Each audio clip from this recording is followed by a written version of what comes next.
What if the answers to some of history's greatest questions have been hiding in plain sight for thousands of years? Picture this, a massive stone circle standing silently under the stars, its purpose lost to time. Or a manuscript filled with symbols no one can read, its secrets locked away for centuries. These are just a glimpse into the world of ancient civilizations, a world filled with mysteries that continue to baffle experts and ignite our imaginations. From lost cities to unexplained artifacts, the past holds enigmas that challenge everything we think we know. Today, we're diving into 50 of the most perplexing unsolved mysteries from ancient civilizations. Each one is a puzzle waiting to be solved, a story waiting to be told. So, are you ready to uncover the secrets that history has kept hidden? Let's begin this journey into the unknown, where every discovery raises more questions than answers. Stay with us because by the end of this video, you'll see the ancient world in a whole new light. Now turning to one of the most legendary mysteries of all time, we arrive at the Lost City of Atlantis. This enigmatic tale first emerged from the writings of the ancient Greek philosopher Plato, who described Atlantis as a powerful and advanced civilization that vanished in a single day and night of catastrophe. According to Plato, Atlantis was a utopia of unparalleled wealth and technology, located beyond the Pillars of Hercules, which many believe to be the Strait of Gibraltar. But after angering the gods, the island was swallowed by the sea, leaving no trace behind. Theories about Atlantis's location have sparked endless debate. Some suggest it could have been in the Mediterranean, while others point to the Caribbean or even Antarctica. Modern explorers and scientists have used advanced technology like sonar mapping and satellite imagery to search for evidence of this lost city. One of the most famous theories places Atlantis in the region of the Azores, while others argue it might have been inspired by the Minoan civilization on the island of Crete, which was devastated by a volcanic eruption around 1600 BC. Yet, despite centuries of searching, no definitive proof of Atlantis has been found. This lack of evidence has led some to question whether Atlantis was ever real or simply a moral allegory created by Plato. The controversy continues, with some researchers claiming to have found underwater structures that could be remnants of the lost city, while skeptics dismiss these findings as natural formations. What makes Atlantis so enduring is not just the mystery of its existence, but the idea it represents, a lost world of advanced knowledge and untold secrets. Whether fact or fiction, Atlantis captures our imagination, reminding us that the past still holds stories we have yet to uncover. As we move forward, the search for Atlantis remains a testament to humanity's unending curiosity and our desire to solve the greatest mysteries of history. Now turning to another captivating mystery, we find ourselves in the arid plains of southern Peru, where the Nazca Lines stretch across the desert like a giant canvas. These enormous geoglyphs, etched into the earth over 2,000 years ago, depict a variety of shapes, from simple lines and geometric patterns to intricate designs of animals, plants, and even human-like figures. Some of these figures span hundreds of meters, so large that they can only be fully appreciated from the air. The purpose of the Nazca Lines has puzzled researchers for decades. One of the most popular theories suggests they served as an astronomical calendar, aligning with celestial events to mark important dates for agriculture or religious ceremonies.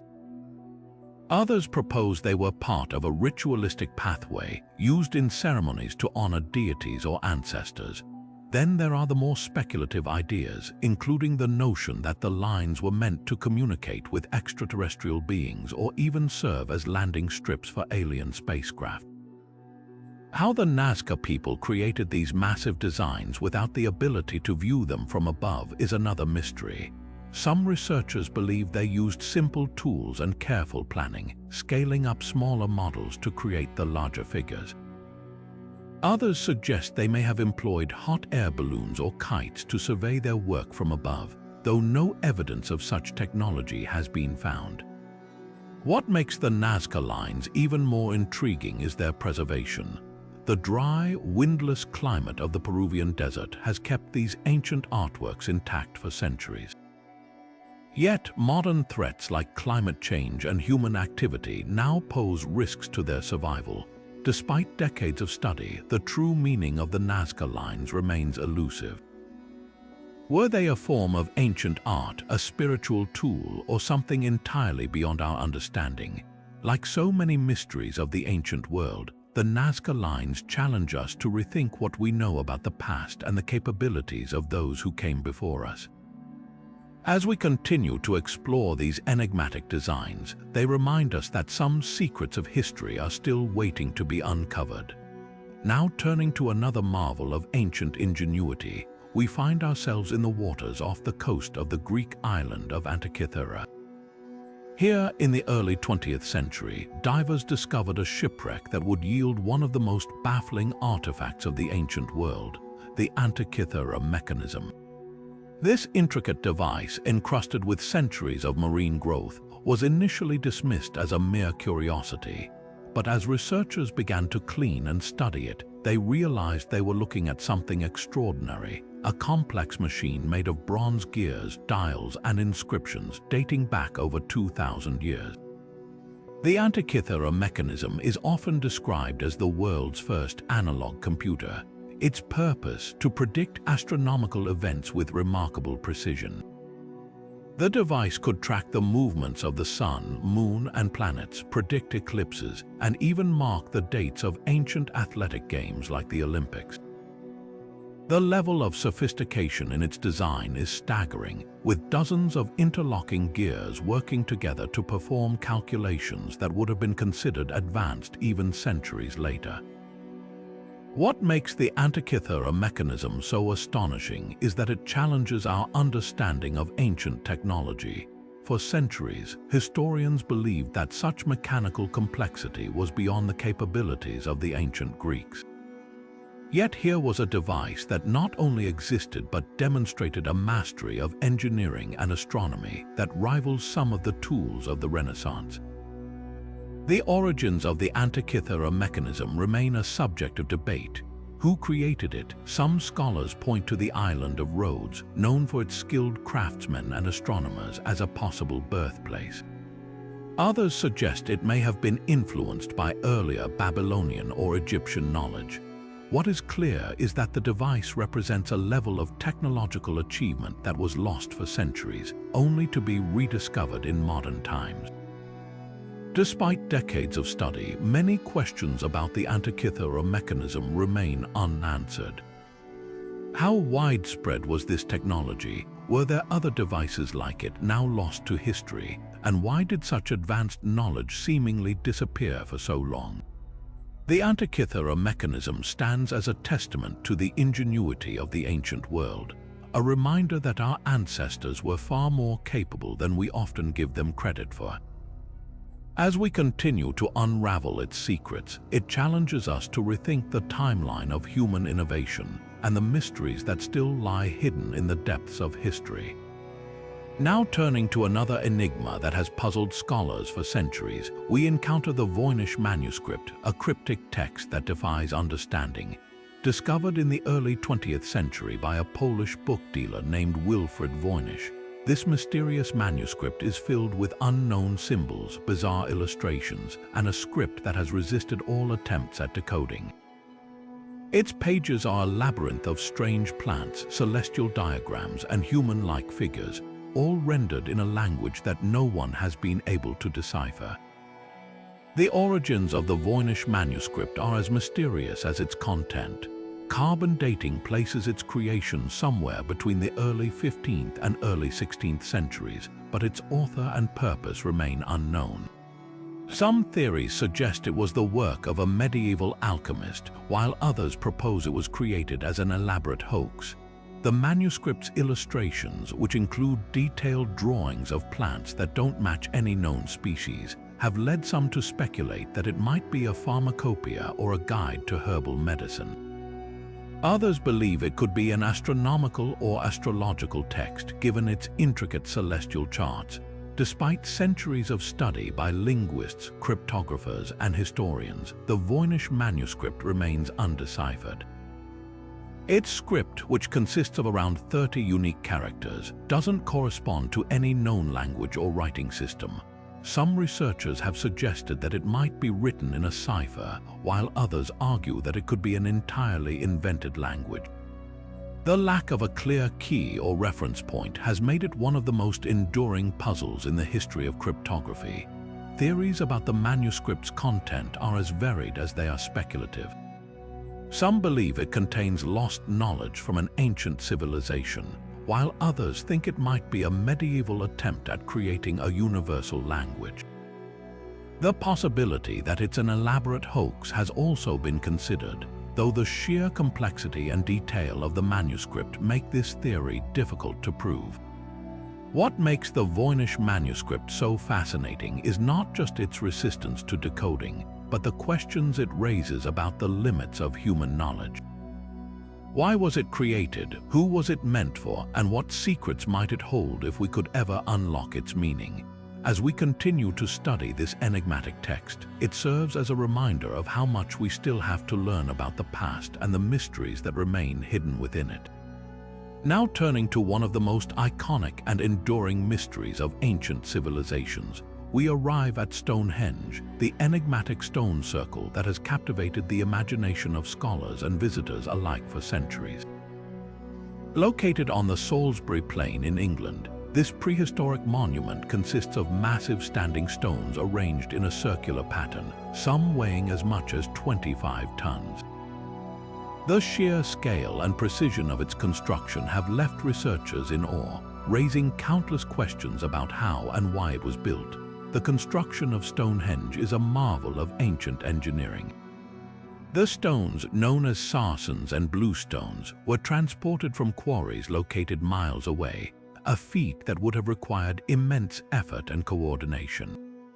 The larger sarcens, some standing over 20 feet tall, were likely dragged across the landscape using sledges and ropes, while the smaller bluestones were transported from as far as 150 miles away. The exact methods used to move and erect these stones remain a subject of debate, with theories ranging from the use of wooden rollers to advanced techniques that have since been lost to time. But the true mystery of Stonehenge lies in its purpose. Over the years, numerous theories have been proposed, each offering a different perspective on why this monumental structure was created. One of the most popular theories suggests that Stonehenge served as an astronomical observatory, aligned with the movements of the sun and moon.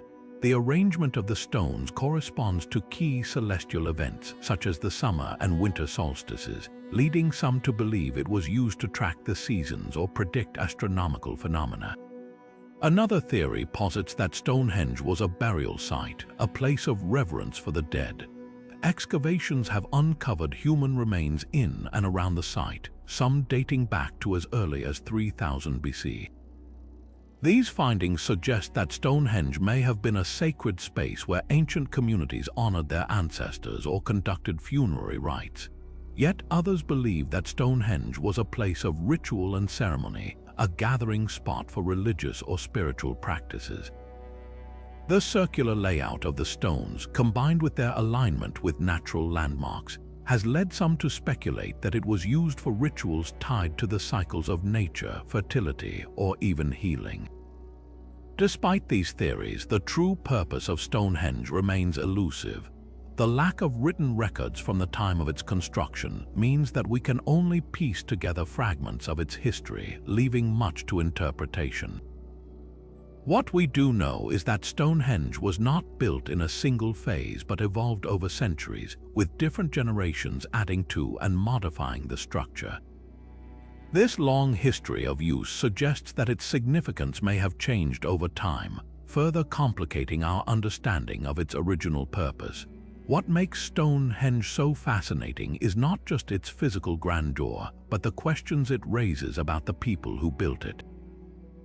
What drove them to undertake such a monumental project? What beliefs or knowledge guided their efforts? And what role did this ancient structure play in their lives?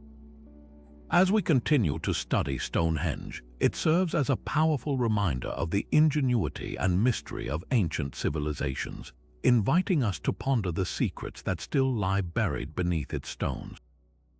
Now turning to another monumental wonder of the ancient world, we arrive at the Great Pyramid of Giza, a structure that has stood the test of time and continues to baffle researchers with its precision and grandeur. Located on the Giza Plateau in Egypt, this colossal pyramid is the largest of the 3 pyramids built for the pharaohs of the 4th dynasty, and it remains the only one of the 7 wonders of the ancient world still standing today. Its sheer size and complexity have sparked endless debates about how it was constructed and what purpose it served. The Great Pyramid is a marvel of ancient engineering, standing at an original height of 481 feet with a base covering an area of 13 acres. The precision with which it was built is staggering. The pyramid's sides are aligned almost perfectly with the cardinal directions north, south, east, and west, with an error margin of less than 1/15 of a degree. This level of accuracy suggests that the ancient Egyptians possessed advanced knowledge of astronomy and mathematics, far beyond what was previously believed possible for their time. The construction of the Great Pyramid is another enduring mystery.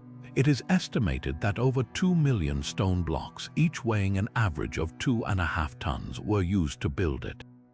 Some of the larger blocks, particularly those in the King's Chamber, weigh up to 80 tons. How these massive stones were quarried, transported, and precisely placed remains a subject of intense speculation. Theories range from the use of ramps and levers to more unconventional ideas, such as the possibility of lost technologies or even extraterrestrial assistance. While the exact methods remain unknown, the scale of the project speaks to the incredible organizational skills and determination of the ancient Egyptians. The purpose of the Great Pyramid has also been the subject of much debate. The most widely accepted theory is that it served as a tomb for the pharaoh Khufu, also known as Cheops. This theory is supported by the presence of a sarcophagus in the King's Chamber, though no remains have ever been found inside. However, some researchers argue that the pyramid's design and alignment suggest a more complex purpose. For example, its precise alignment with celestial bodies has led to theories that it was an astronomical observatory or even a power plant harnessing natural energy. These ideas, while intriguing, remain speculative and lack definitive evidence. One of the most fascinating aspects of the Great Pyramid is its internal structure. The pyramid contains a series of chambers and passageways, including the Grand Gallery, the King's Chamber, and the Queen's Chamber. The purpose of these spaces is not entirely clear, and their intricate design has fueled theories about hidden chambers or undiscovered secrets. Recent advancements in technology, such as ground-penetrating radar and thermal imaging, have revealed anomalies within the pyramid, suggesting that there may still be unexplored areas waiting to be discovered. What makes the Great Pyramid of Giza so captivating is not just its physical presence, but the questions it raises about the civilization that built it. How did the ancient Egyptians achieve such precision without modern tools? What knowledge or beliefs guided their construction, and what secrets might still lie hidden within its walls? As we continue to study this ancient wonder, it serves as a testament to the ingenuity and ambition of humanity, reminding us that even the greatest achievements of the past can still hold mysteries waiting to be unraveled. Now turning to another astonishing marvel from the ancient world, we journey to China to uncover the secrets of the Terracotta Army. Discovered in 1974 by local farmers digging a well near the city of Xi'an, this vast collection of life-sized clay soldiers has captivated the world with its scale, detail, and mystery. Buried for over 2,000 years, the Terracotta Army was created to accompany China's first emperor, Qin Shi Huang, into the afterlife, serving as a testament to his power and ambition. The sheer scale of the Terracotta Army is staggering. Archaeologists estimate that the site contains over 8,000 soldiers, along with hundreds of horses and chariots, all arranged in military formation. Each soldier is unique, with distinct facial features, hairstyles, and expressions, suggesting that they were modeled after real individuals. The level of craftsmanship is extraordinary, with intricate details in their armor, weapons, and even the tread on their shoes. This attention to detail not only highlights the skill of the artisans, but also provides a fascinating glimpse into the military and cultural practices of ancient China. The purpose of the Terracotta Army is deeply tied to the beliefs and ambitions of Qin Shi Huang. As the first emperor to unify China, he sought to extend his rule into the afterlife, ensuring his protection and dominance even in death. The army was meant to serve as his eternal guard, standing ready to defend him in the spiritual realm. This belief in an afterlife and the need for preparation reflects the emperor's obsession with immortality, a theme that permeates much of his reign. Yet, despite the grandeur of the Terracotta Army, the emperor's tomb itself remains unopened, shrouded in mystery and intrigue. The craftsmanship involved in creating the Terracotta Army is a marvel in itself. The soldiers were made using a combination of molds and hand sculpting techniques, allowing for both uniformity and individuality. After being shaped, the figures were fired in kilns and then painted in vibrant colors, though much of the original pigment has faded over time. The process required an immense amount of labor and resources, showcasing the organizational prowess of the Qin dynasty. The discovery of workshops and tools near the site further underscores the complexity of this ancient production system. One of the most enduring mysteries surrounding the Terracotta Army is the unopened tomb of Qin Shi Huang. Located beneath a massive earthen mound near the army's excavation site, the tomb is said to contain unimaginable treasures, including rivers of mercury and a map of the heavens. Ancient texts describe elaborate booby traps designed to protect the emperor's resting place, adding to the aura of danger and fascination. Despite advances in technology, archaeologists have hesitated to excavate the tomb, partly due to concerns about preserving its contents and partly out of respect for the emperor's legacy. The Terracotta Army raises profound questions about the beliefs, capabilities, and ambitions of ancient civilizations. What drove Qin Shi Huang to commission such an elaborate funerary complex? How did the artisans achieve such remarkable levels of detail and individuality? And what secrets might still lie hidden within the unopened tomb? As we continue to study this incredible site, it serves as a powerful reminder of humanity's enduring desire to leave a lasting mark on the world, even in the face of mortality. Now turning to the enigmatic moai of Easter Island, we find ourselves faced with one of the most iconic yet mysterious creations of the ancient world. These towering stone statues carved by the Rapa Nui people stand as silent sentinels across the island, their massive forms and solemn expressions captivating the imagination of all who encounter them. But who created these statues and why? And how did a civilization capable of such monumental achievements seemingly collapse into obscurity? The moai are more than just statues. They are a testament to the ingenuity and determination of the Rapa Nui people. Carved from volcanic tuff, a type of rock found in the island's Rono-Roroku quarry, each statue weighs several tons and stands an average of 13 feet tall, though some reach heights of over 30 feet. The process of carving these figures was a monumental task, requiring not only skilled craftsmanship, but also a deep understanding of the materials and tools available. Using stone chisels known as toki, the Rapa Nui sculptors meticulously shaped each moai, often incorporating intricate details such as elongated ears, prominent noses, and stylized facial features. But the creation of the moai was only the first challenge. Transporting these massive statues from the quarry to their final locations across the island remains one of the greatest mysteries of Easter Island. Theories about how the Rapa Nui achieved this feat range from the use of wooden sledges and ropes to the possibility of walking the statues upright, a method demonstrated in modern experiments.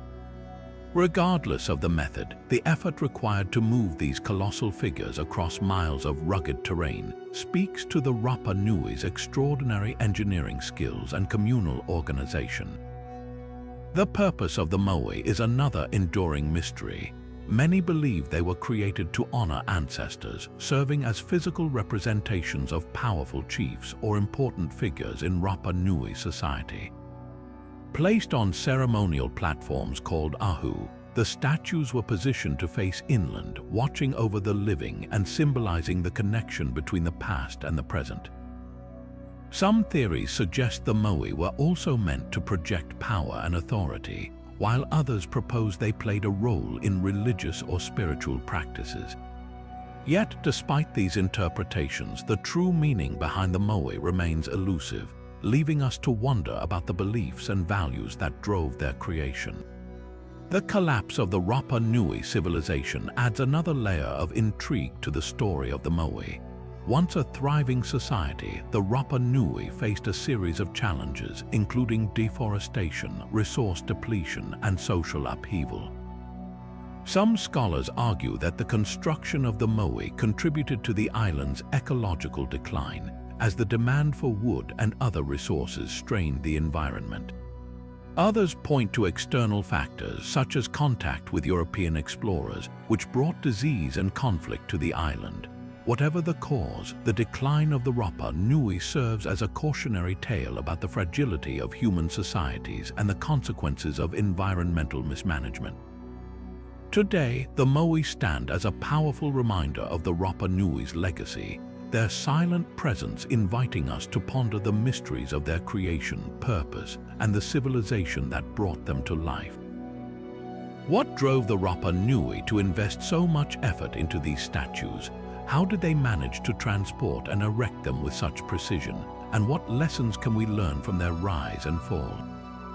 As we continue to study the moai and the island they call home, we are reminded of the enduring power of human creativity and the profound mysteries that still await discovery. Now turning to the Baghdad Battery, we uncover an artifact that has sparked both fascination and debate among historians and scientists alike. Discovered in the 1930s near Baghdad, Iraq, this ancient object consists of a clay jar, a copper cylinder, and an iron rod, all carefully assembled in a way that resembles a simple electrochemical cell.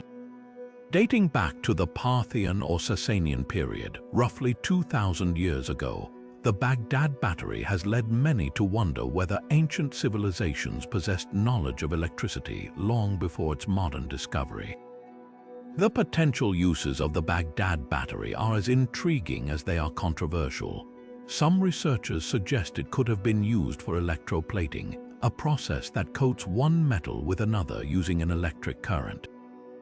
For example, it might have been employed to gild silver or copper objects, a practice known in ancient Mesopotamia. Others propose it could have served a medical purpose, perhaps as a tool for pain relief through mild electric stimulation, a concept not entirely foreign to ancient healing practices. However, these theories remain speculative, as no definitive evidence has been found to confirm the artifact's exact function. The controversy surrounding the Baghdad Battery stems from the lack of clear documentation or additional artifacts that support its use as a battery. Skeptics argue that the object might have had a more mundane purpose, such as storing scrolls or serving as a ritual vessel. The absence of wires, conductors, or other components typically associated with electrical devices further complicates the interpretation.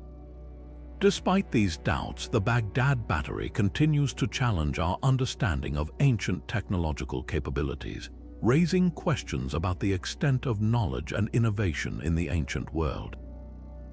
What makes the Baghdad Battery particularly compelling is its potential to rewrite the history of technology. If proven to be a functional battery, it would suggest that ancient civilizations were far more advanced than previously thought, capable of harnessing and applying electrical principles centuries before the modern era. This possibility invites us to reconsider the achievements of ancient societies and the ways in which they might have experimented with scientific concepts that we often associate with much later periods. As we reflect on the Baghdad Battery, we are left with more questions than answers. Was it truly a primitive battery, or does it represent something entirely different? What does its existence tell us about the ingenuity of ancient cultures? And how might it reshape our understanding of technological progress throughout history? The Baghdad Battery remains a tantalizing mystery, a testament to the enduring allure of ancient artifacts and the secrets they hold. Now turning to the Great Sphinx of Giza, we encounter one of the most iconic and enigmatic monuments of the ancient world. Towering over the Giza Plateau, this colossal statue with the body of a lion and the head of a human has captivated historians, archaeologists, and visitors for centuries. Yet, despite its fame, the Sphinx remains shrouded in mystery, with debates surrounding its age, purpose, and even the possibility of hidden chambers beneath its massive form. One of the most hotly contested questions about the Sphinx is its age. While mainstream Egyptology dates its construction to the reign of Pharaoh Khafre, around 2,500 years before the Common Era, some researchers argue that the Sphinx could be much older. This theory is based on the erosion patterns found on the statue, which some geologists claim resemble water erosion rather than wind and sand erosion. If true, this would suggest the Sphinx dates back to a time when the climate of Egypt was significantly wetter, potentially pushing its origins back to as early as 10,000 years ago. However, this idea remains controversial, as many Egyptologists maintain that the erosion can be explained by natural weathering over millennia. The purpose of the Sphinx is another enduring mystery. Some believe it served as a guardian of the Giza Plateau, watching over the pyramids and the necropolis. Others suggest it may have had a more symbolic role, representing the pharaoh's divine authority or embodying the sun god Ra. The alignment of the Sphinx with the rising sun during the equinoxes has also led to theories that it played a role in ancient astronomical observations or rituals. Yet, without definitive inscriptions or records from its creators, the true purpose of the Sphinx remains open to interpretation. Adding to the intrigue are the persistent rumors of hidden chambers beneath the Sphinx. Over the years, various surveys and ground-penetrating radar studies have hinted at the possibility of voids or tunnels beneath the statue. Some theories propose that these chambers could contain lost records or treasures from ancient civilizations, while others speculate they might hold clues to the Sphinx's origins. Despite these tantalizing possibilities, no conclusive evidence has been found, and the Egyptian authorities have been cautious about allowing extensive excavations that could risk damaging the monument. The Sphinx's original appearance is yet another puzzle. Over time, the statue has suffered significant damage, losing its nose and beard, and its once vivid colors have faded. Some researchers believe the Sphinx may have originally been painted, with its face possibly resembling that of Pharaoh Khafre. Others suggest it could have had a different head altogether, pointing to the disproportionate size of the head compared to the body as evidence of later modifications. These theories, while speculative, highlight the ongoing fascination with the Sphinx and the many questions that still surround it. As we contemplate the mysteries of the Great Sphinx, we are reminded of how much remains unknown about the ancient world. Was it a guardian, a symbol, or something else entirely? How old is it, and what secrets might lie beneath its weathered surface? The Sphinx continues to stand as a silent sentinel, challenging us to uncover the truths of a civilization long gone.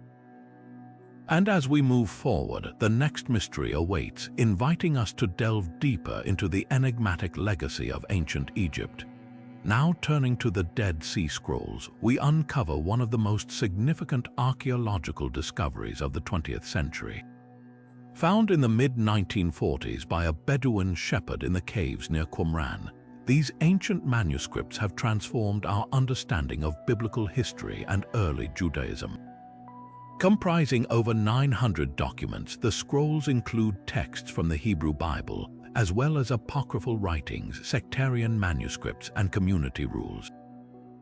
Their preservation for over 2,000 years in the arid climate of the Judean desert is nothing short of miraculous, offering a rare glimpse into the religious and cultural life of ancient Israel. The significance of the Dead Sea Scrolls to biblical studies cannot be overstated. They provide the oldest known copies of many books of the Hebrew Bible, predating previously known manuscripts by centuries. This has allowed scholars to compare the texts and trace the evolution of biblical writings, revealing variations and insights into how these sacred texts were transmitted over time. For instance, the scrolls include multiple versions of books like Isaiah and Psalms, shedding light on the diversity of religious thought in the Second Temple period. They also contain previously unknown works such as the Community Rule and the War Scroll, which offer a window into the beliefs and practices of the Essenes, a Jewish sect believed to have authored or preserved many of the scrolls. Yet, the authorship of the Dead Sea Scrolls remains a mystery. While many scholars attribute them to the Essenes, others argue that the scrolls may have been collected from various Jewish groups and stored in the caves for safekeeping during times of turmoil, such as the Roman siege of Jerusalem. The lack of definitive evidence about who wrote or compiled the scrolls has fueled ongoing debates, with some even suggesting that the Qumran community may have been a scribble center rather than a religious sect. The preservation of the scrolls is another enigma. How did these fragile documents survive for millennia in such a harsh environment? The dry climate of the Judean desert undoubtedly played a role, but the careful placement of the scrolls in clay jars and their concealment in remote caves also contributed to their survival. Some theories propose that the scrolls were hidden intentionally, perhaps to protect them from destruction during the Jewish revolt against Rome.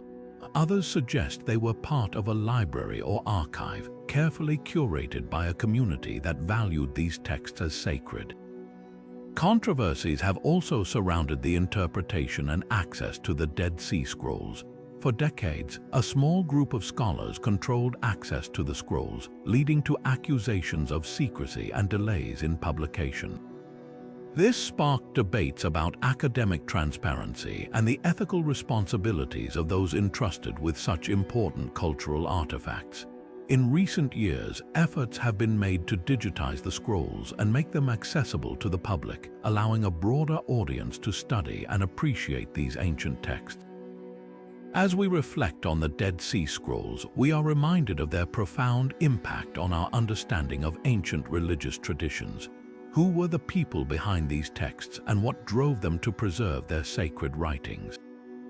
What other secrets might still lie hidden in the caves of Qumran? The scrolls continue to challenge and inspire, offering a tantalizing connection to a world long past.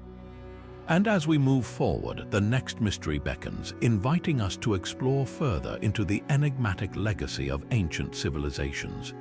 Now turning to the Piri Reis map, we encounter one of the most baffling cartographic mysteries of the ancient world.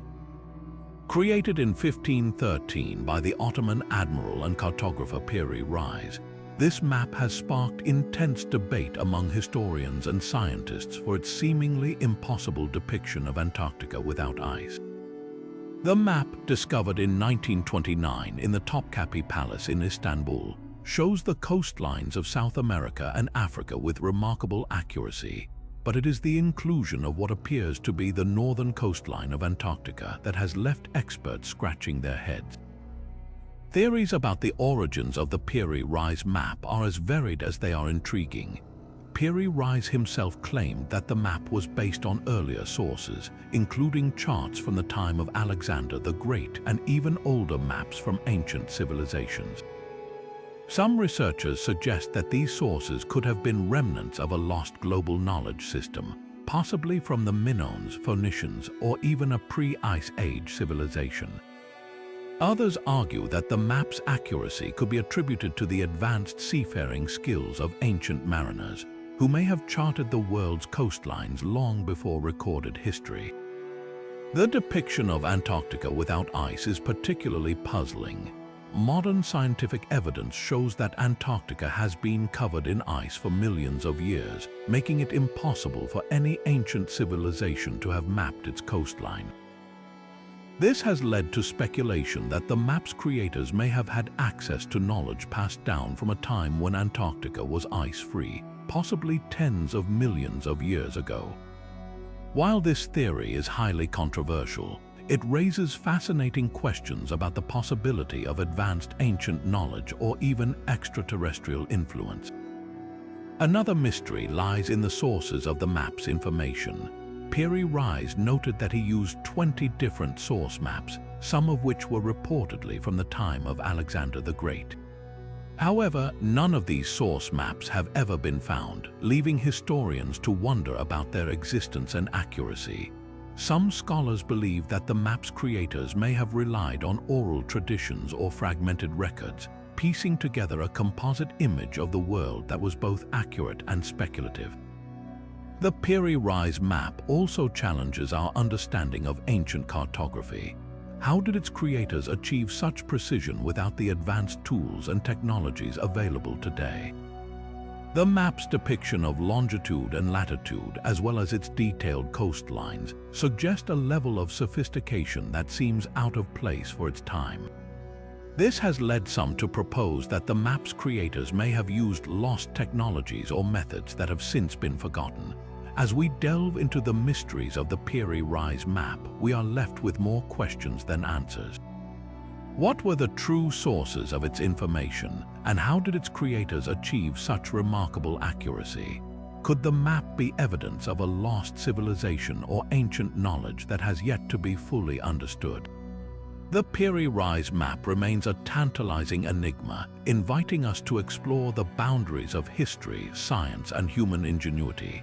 And as we move forward, the next mystery awaits, promising to reveal even more about the secrets of our ancient past. Now turning to the Olmec colossal heads, we step into the enigmatic world of the Olmec civilization, often regarded as the mother culture of Mesoamerica.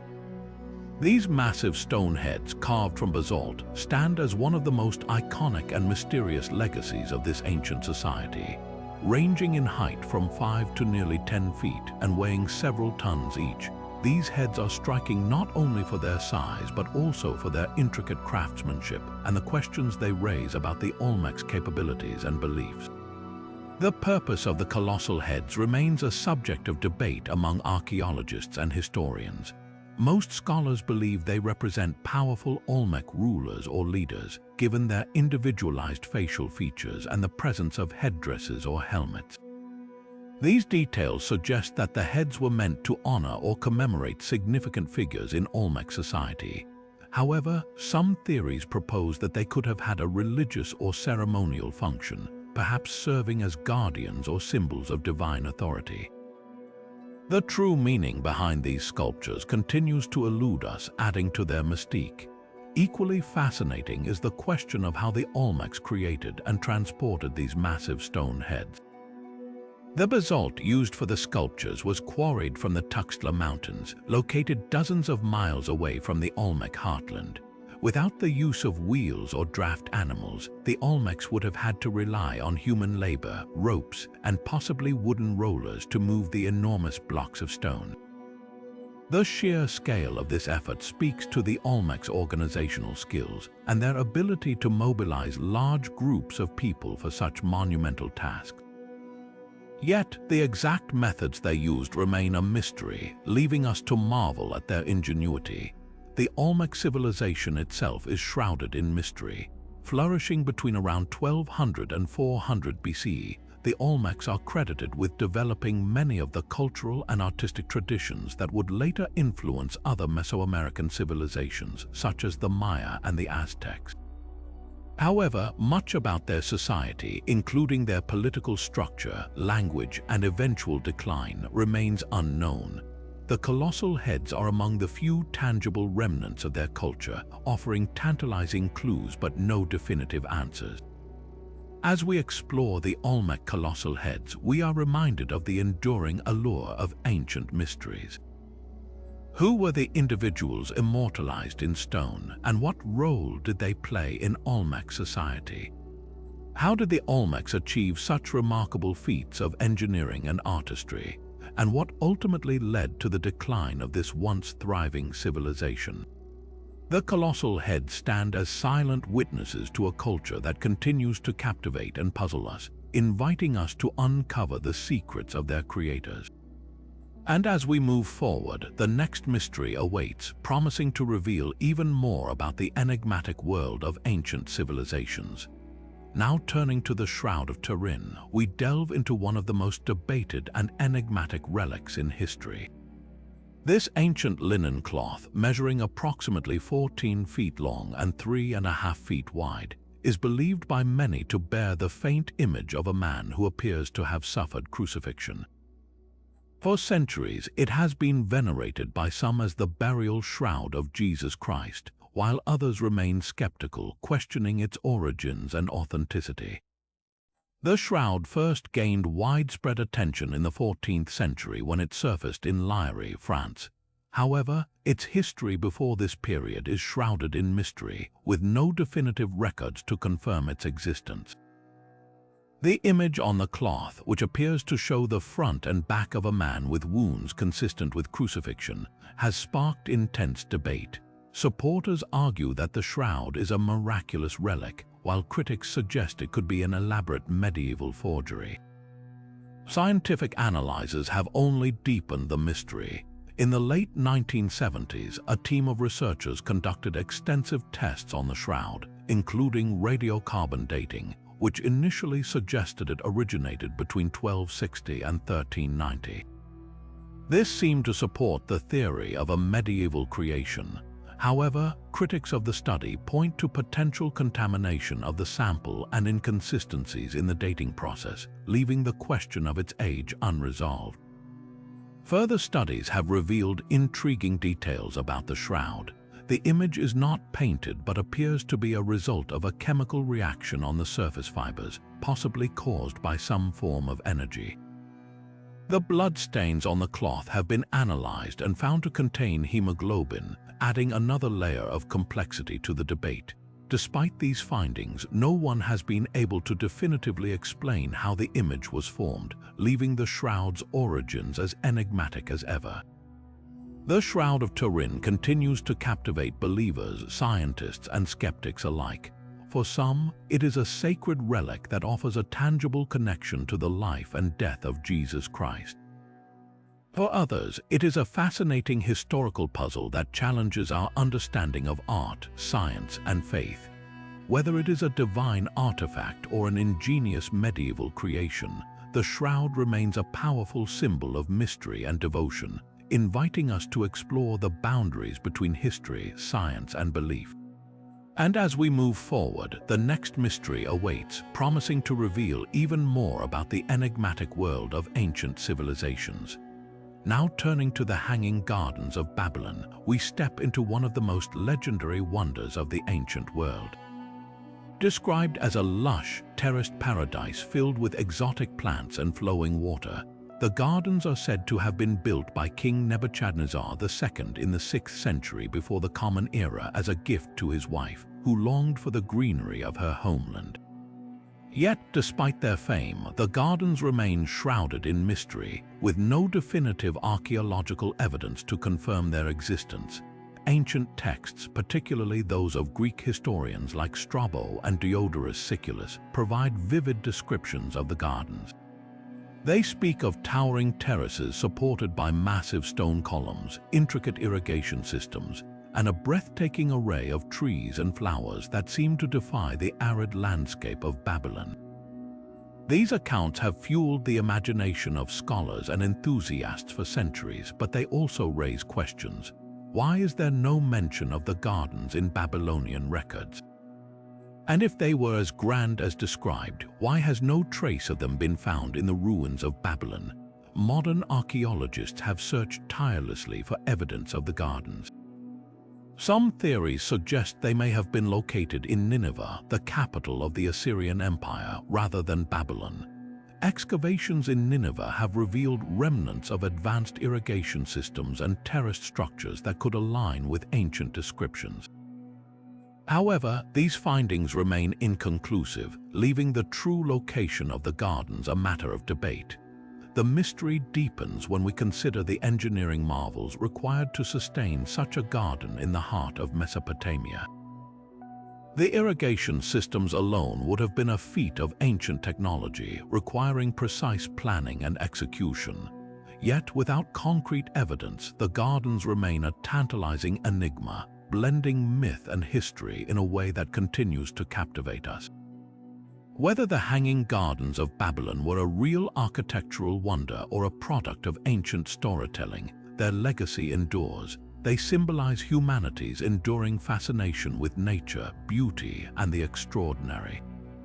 As we move forward, the next mystery beckons, promising to unravel yet another layer of the ancient world's secrets. Now turning to the Longyou Caves, we find ourselves in the presence of one of the most astonishing and enigmatic feats of ancient engineering.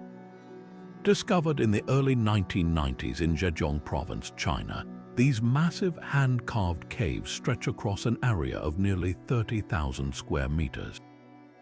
What makes them truly remarkable is not just their sheer size, but the precision and complexity of their construction. Each cave features walls carved with uniform, parallel grooves, intricate pillars, and even rooms that seem to have been designed with a specific purpose in mind. Yet, despite their grandeur, the Longyou Caves remain shrouded in mystery, with no clear explanation for who built them, why they were created, or how such a monumental project was accomplished. Theories about the caves' purpose range from practical to fantastical. Some researchers suggest they were used as storage facilities, perhaps for grain or other resources, given their vast size and the presence of ventilation systems. Others propose they served as mining sites, though no evidence of mining activity has been found. More speculative theories even suggest the caves were used for ceremonial or religious purposes, possibly as a hidden sanctuary or a place of worship. However, none of these theories have been definitively proven, leaving the true purpose of the caves an open question. Equally puzzling is the method of their construction. The caves were carved entirely by hand, using rudimentary tools, yet the precision of the work is astounding. The walls are smooth and evenly grooved, and the pillars are perfectly aligned, suggesting a level of engineering knowledge that seems almost impossible for the time. Some estimates suggest that removing the rock to create these caves would have required the labor of thousands of workers over decades, yet there is no historical record of such a massive undertaking. How did the ancient builders achieve such precision without modern tools? And why is there no mention of this project in any historical texts? Adding to the mystery is the lack of artifacts or inscriptions within the caves. Unlike other ancient sites, which often contain clues about their creators, the Longyou Caves are eerily empty. This absence of evidence has led some to speculate that the caves were deliberately erased from history, perhaps to conceal their true purpose or to protect them from discovery. Others argue that the caves may be far older than currently believed, dating back to a time before written records. The Longyou Caves stand as a testament to the ingenuity and determination of ancient civilizations, yet they also remind us of how much we still have to learn about the past. As we continue to explore these underground marvels, we are left with more questions than answers, each one drawing us deeper into the mystery of their creation. With the next phase of the journey in sight, we turn our attention to another ancient enigma, ready to uncover the secrets it holds. Now turning to the Copper Scroll, we encounter one of the most intriguing and enigmatic artifacts from the ancient world. Unlike the other Dead Sea Scrolls, which are written on parchment or papyrus, this scroll is made of copper, a material chosen for its durability. Discovered in the mid-1950s near the ancient settlement of Qumran, the Copper Scroll stands out not only for its material but also for its content. It contains a list of hidden treasures described in cryptic language that has puzzled scholars for decades. The scroll lists over 60 locations where vast quantities of gold, silver, and other valuables are said to be buried. The descriptions are detailed yet vague, mentioning landmarks, distances, and even specific amounts of treasure. For example, one entry might describe a treasure hidden in the cavity of the OLD Chinese letter at the third course of stones, while another might refer to a location under the large stone at the entrance of the cave. These clues, while tantalizing, are frustratingly difficult to decipher, as many of the landmarks mentioned no longer exist or have been lost to time. The language of the Copper Scroll adds another layer of mystery. Written in a form of Hebrew that differs from the other Dead Sea Scrolls, it includes unusual spellings and grammatical structures. Some scholars believe the scroll was written in code, perhaps to protect the location of the treasures from unauthorized readers. Others suggest that the cryptic language reflects the scribes' limited literacy or the influence of local dialects. Despite numerous attempts to decode the scroll, its true meaning remains elusive. Efforts to locate the treasures listed in the Copper Scroll have been equally challenging. Over the years, several expeditions have been launched to search for the hidden riches, but none have been successful. Some of the locations described in the scroll are in areas that are now heavily populated or have undergone significant changes, making it difficult to identify the original landmarks. Others are in remote or inaccessible regions, adding to the difficulty of the search. The lack of success has led some to question whether the treasures ever existed or if the scroll is an elaborate hoax. Yet the Copper Scroll continues to captivate the imagination of treasure hunters and scholars alike. Its existence raises fascinating questions about the people who created it and the circumstances that led them to hide such vast wealth. Was the scroll a record of the treasures of the Second Temple, hidden before its destruction by the Romans, or does it describe the wealth of a secretive sect such as the Essenes who lived in Qumran? The answers remain hidden, much like the treasures themselves.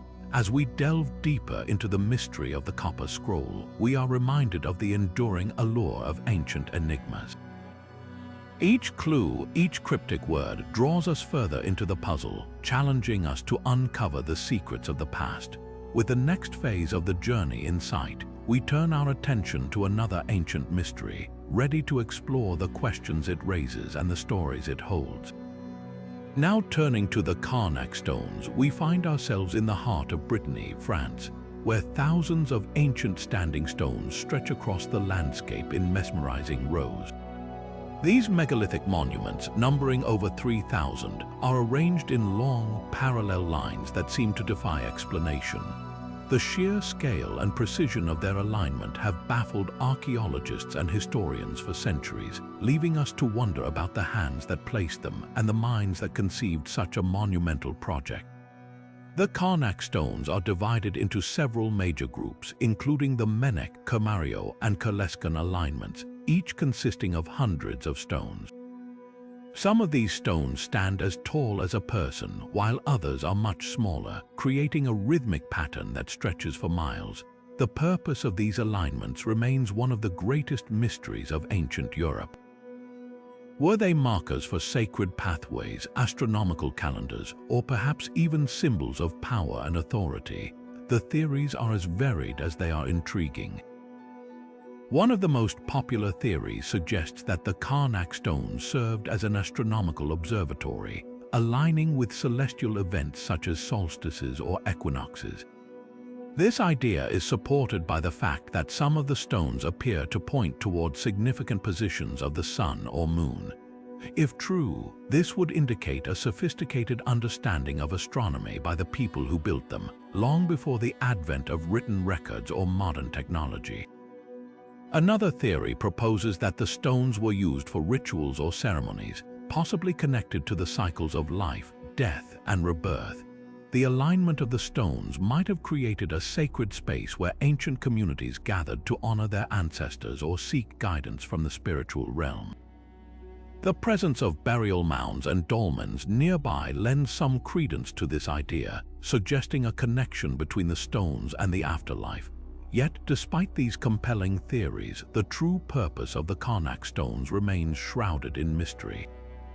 The lack of written records from the time of their construction means that we can only speculate about their significance. Some have even suggested that the stones were part of a larger, now lost system of communication or navigation, serving as markers for trade routes or territorial boundaries. The mystery deepens when we consider the sheer effort required to erect these stones. Each one would have been quarried, transported, and placed with remarkable precision, a feat that would have required significant organization and labor. Who were the people behind this monumental task, and what drove them to create such an enduring legacy? The answers, much like the stones themselves, stand silent, waiting for us to uncover their secrets. As we move forward, the Karnak stones remind us of the ingenuity and determination of ancient civilizations. Their silent presence challenges us to look beyond the surface and explore the deeper meanings hidden within the landscape. With the next phase of our journey in sight, we turn to another ancient enigma, ready to unravel the stories it holds and the questions it raises. Now turning to the Baghdad Battery, we delve deeper into the advanced theories surrounding this enigmatic artifact. Discovered in the 1930s near Baghdad, Iraq, this ancient object consists of a clay jar, a copper cylinder, and an iron rod, leading some to speculate that it might have functioned as a primitive battery. While the idea of ancient electricity is fascinating, the true purpose of the Baghdad Battery remains a subject of intense debate among researchers. One of the most intriguing theories suggests that the Baghdad Battery was used for electroplating, a process that involves coating one metal with another using an electric current. Ancient artisans might have employed this technique to gild or silver plate jewelry and other objects, creating a more luxurious appearance. If true, this would indicate a level of technological sophistication far beyond what we typically associate with ancient Mesopotamia. However, proving this theory is challenging, as no direct evidence of electroplated artifacts from the same period has been found. Another theory proposes that the Baghdad Battery had medical applications. Some researchers believe it could have been used for electrotherapy, a practice that involves applying mild electric currents to the body to treat pain or other ailments. Ancient texts from the region mention the use of electric fish for therapeutic purposes, suggesting that the concept of electricity in medicine was not entirely foreign. Yet, without concrete evidence linking the Baghdad Battery to medical practices, this theory remains speculative. The challenges of proving these theories lie in the limited archaeological context surrounding the Baghdad Battery. Only a few such artifacts have been discovered, and their exact use remains unclear. Additionally, the lack of written records or depictions of the device in ancient texts makes it difficult to confirm its purpose. Some skeptics argue that the Baghdad Battery might have been a simple storage vessel or a container for sacred scrolls, with no connection to electricity at all. Despite these uncertainties, the Baghdad Battery continues to captivate researchers and enthusiasts alike.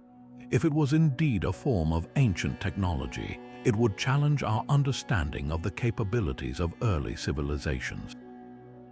The implications are profound, suggesting that ancient societies may have possessed knowledge and skills that were lost or forgotten over time. As we explore these advanced theories, the Baghdad Battery serves as a reminder of the mysteries that still surround ancient technology. Its potential uses, whether for electroplating, medicine, or another purpose, invite us to reconsider what we know about the ingenuity of our ancestors. With the next phase of our journey in sight, we turn to another ancient enigma, ready to uncover the stories it holds and the questions it raises. Now turning to the Great Sphinx of Giza, we delve into one of its most enduring mysteries, the possibility of hidden chambers beneath its massive structure. For centuries, the Sphinx has stood as a silent guardian, its enigmatic gaze fixed on the horizon, yet what lies beneath its weathered surface remains a tantalizing question. Recent archaeological surveys and advanced technologies have reignited interest in uncovering the secrets that may be buried deep within or beneath this iconic monument. Ground-penetrating radar surveys conducted in recent years have revealed anomalies beneath the Sphinx, suggesting the presence of cavities or chambers that could hold untold treasures or clues about its origins. These findings have sparked intense debate among archaeologists and Egyptologists. Some believe these chambers could be natural formations, while others argue they might be man-made, possibly containing artifacts, scrolls, or even evidence of a civilization predating ancient Egypt. The idea of hidden chambers beneath the Sphinx has long been a subject of speculation, fueled by ancient legends and modern theories alike. One of the most intriguing theories suggests that the Sphinx may conceal a hall of records, a repository of ancient knowledge said to have been left by a lost civilization. Proponents of this theory point to the writings of ancient historians like Herodotus, who hinted at hidden chambers beneath the Giza plateau. Additionally, the erosion patterns on the Sphinx's body have led some researchers to propose that it may be far older than traditionally believed, potentially dating back to a time before recorded history. If true, the hidden chambers could rewrite our understanding of human civilization. However, the debate over whether to excavate these potential chambers is fraught with challenges. Excavation efforts could risk damaging the Sphinx, a monument that has already endured centuries of erosion and human intervention. Moreover, the political and logistical complexities of conducting such work in a highly sensitive archaeological site add another layer of difficulty. Some argue that the technology needed to explore these chambers without causing harm is not yet available, while others believe that the potential discoveries outweigh the risks. As we consider the mysteries beneath the Sphinx, we are reminded of the delicate balance between exploration and preservation. The possibility of hidden chambers invites us to imagine what secrets might lie waiting to be uncovered, while also urging caution in how we approach such a revered and fragile monument. With the next phase of our journey in sight, we turn to another ancient enigma, ready to explore the stories it holds and the questions it raises. Now turning to the Voynich Manuscript, we explore the latest efforts to decode this cryptic text using modern technology.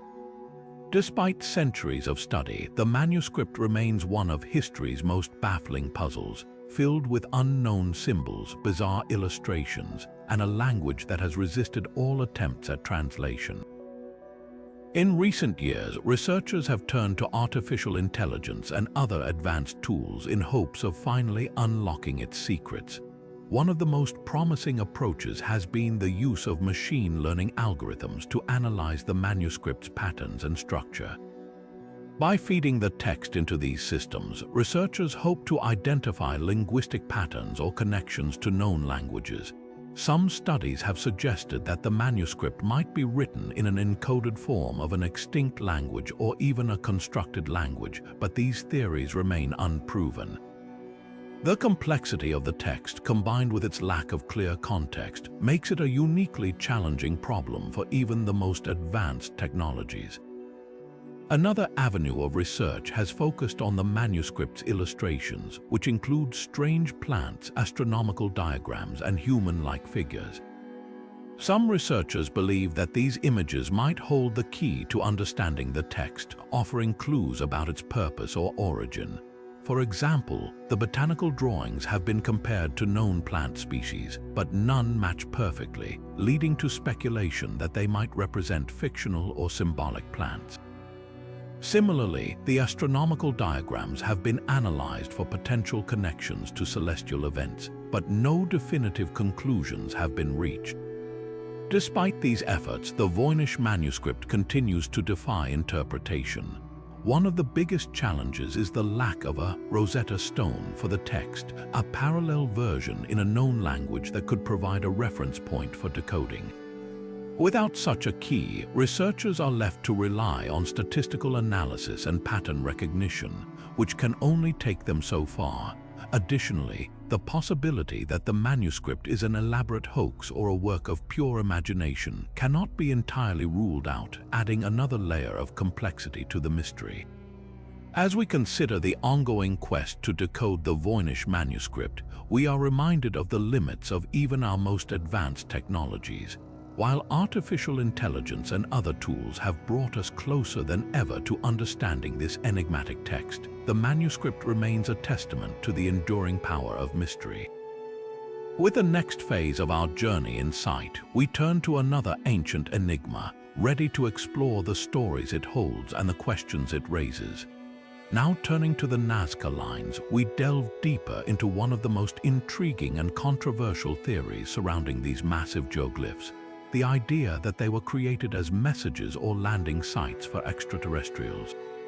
This theory has captured the imagination of many, fueled by the sheer scale and precision of the lines, which are best viewed from the air. But what evidence supports this idea, and why does it continue to persist despite the lack of definitive proof? Proponents of the extraterrestrial theory argue that the Nazca Lines' complexity and size suggest a level of technology and knowledge beyond what the ancient Nazca civilization is believed to have possessed. The lines, some stretching over several kilometers, form intricate patterns including animals, plants, and geometric shapes, all of which are nearly impossible to fully appreciate from ground level. This has led some to speculate that the lines were intended to be seen by beings from above, possibly extraterrestrial visitors.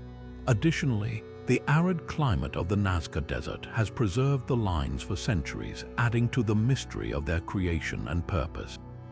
However, critics of the alien theory point out that there is no concrete evidence to support the idea of extraterrestrial involvement.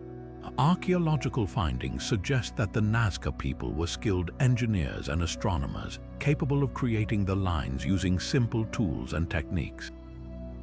For example, researchers have demonstrated how the Nazca could have used wooden stakes and ropes to map out the designs, aligning them with celestial events or natural landmarks. Furthermore, the line's cultural and religious significance to the Nazca people is well documented, with many of the geoglyphs believed to represent deities, animals, or rituals tied to water and fertility. Despite the lack of evidence, the alien theory persists, partly due to the enduring fascination with the idea of ancient astronauts and humanity's potential connections to extraterrestrial life. Popular culture has also played a role in keeping this theory alive, with books, documentaries, and films often portraying the Nazca Lines as evidence of alien contact. This blend of mystery, speculation, and imagination continues to draw people to the idea, even as mainstream archaeology offers more grounded explanations. As we explore the alien theories surrounding the Nazca Lines, we are reminded of the power of mystery to inspire both wonder and debate. While the evidence for extraterrestrial involvement remains elusive, the lines themselves stand as a testament to the ingenuity and creativity of the ancient Nazca people. With the next phase of our journey in sight, we turn to another ancient enigma, ready to uncover the stories it holds and the questions it raises. Now turning to the Great Pyramid of Giza, we shift our focus to one of the most debated aspects of this ancient wonder: how it was constructed. The sheer scale and precision of the pyramid have baffled researchers for centuries, leading to a wide range of theories about the techniques used by the ancient Egyptians. From ramps and levers to more speculative ideas involving lost technologies, the mystery of its construction continues to captivate and challenge modern minds. One of the most widely accepted theories is the use of ramps. Archaeologists and engineers have proposed that the Egyptians built massive ramps, either straight or zigzagging, to transport the massive stone blocks to higher levels as the pyramid rose. These ramps would have been made of mud brick, limestone, or other materials readily available at the time. However, the logistics of such a system raise questions. How were the ramps constructed and maintained? How did workers move blocks weighing several tons up steep inclines without modern machinery? These challenges have led some to question whether ramps alone could explain the pyramid's construction. Another theory suggests the use of levers and counterweights. This method would have involved lifting blocks using wooden levers and balancing them with counterweights, allowing workers to move the stones vertically with less effort. While this approach seems plausible for smaller structures, the Great Pyramid's immense size and the weight of its blocks make this theory difficult to prove. Additionally, there is limited archaeological evidence to support the widespread use of such techniques in ancient Egypt. More speculative theories propose the existence of lost or advanced technologies. Some researchers have suggested that the ancient Egyptians might have possessed knowledge or tools that have since been forgotten, enabling them to achieve feats that seem impossible by modern standards. For example, there are claims that they used some form of anti-gravity device or even sound waves to levitate and position the stones. While these ideas are intriguing, they lack concrete evidence and are often dismissed by mainstream archaeologists. Replicating the construction of the Great Pyramid today presents its own set of challenges. Modern engineers have attempted to recreate the techniques believed to have been used, but even with advanced tools and machinery, the process remains incredibly difficult. The precision required to align the pyramid's base with the cardinal directions and its sides with such minimal error is a testament to the skill and knowledge of the ancient builders. It also raises questions about the level of planning and organization involved in such a massive project. As we explore these theories, we are reminded of the ingenuity and determination of the ancient Egyptians. Whether they used ramps, levers, or some other method, the Great Pyramid stands as a testament to their ability to overcome seemingly insurmountable challenges. With the next phase of our journey in sight, we turn to another ancient enigma, ready to uncover the stories it holds and the questions it raises. Now turning to the Terracotta Army, we delve into one of the most tantalizing mysteries of ancient China, the unopened tomb of Emperor Qin Shi Huang. While the thousands of life-sized clay soldiers have captured the world's imagination, the emperor's burial chamber itself remains sealed, shrouded in secrecy and speculation. What lies within this untouched tomb, and why has it remained unexplored for over 2,000 years? The tomb of Qin Shi Huang is believed to be a treasure trove of artifacts, reflecting the wealth and power of China's first emperor. Ancient texts describe a lavish underground palace filled with precious metals, jewels, and intricate replicas of the emperor's empire, including rivers of mercury representing the great waterways of China. These accounts have fueled the imagination of historians and archaeologists, who speculate that the tomb could contain unparalleled insights into the Qin dynasty's culture, technology, and beliefs. However, the decision to leave the tomb unexcavated is rooted in both practical and ethical considerations. One of the primary concerns is the preservation of the site. Modern archaeological techniques, while advanced, still carry the risk of damaging delicate artifacts or altering the tomb's environment. The tomb's structure, designed to protect its contents for eternity, could be compromised by invasive excavation methods. Additionally, the presence of mercury, as described in ancient texts, poses a significant health hazard to researchers and workers. Ethical debates also play a crucial role in the decision to leave the tomb undisturbed. Many argue that the tomb is a sacred site, a final resting place that should be respected rather than exploited for historical knowledge. Excavating the tomb could be seen as a violation of cultural and spiritual values, raising questions about the balance between scientific discovery and the preservation of heritage. Furthermore, the potential for looting or mismanagement of artifacts adds another layer of complexity to the debate. Despite these challenges, technological advancements offer hope for non-invasive exploration. Ground-penetrating radar, 3D imaging, and other remote sensing technologies have provided glimpses into the tomb's structure without disturbing its contents. These tools have revealed anomalies and features that align with ancient descriptions, fueling further speculation about what lies within.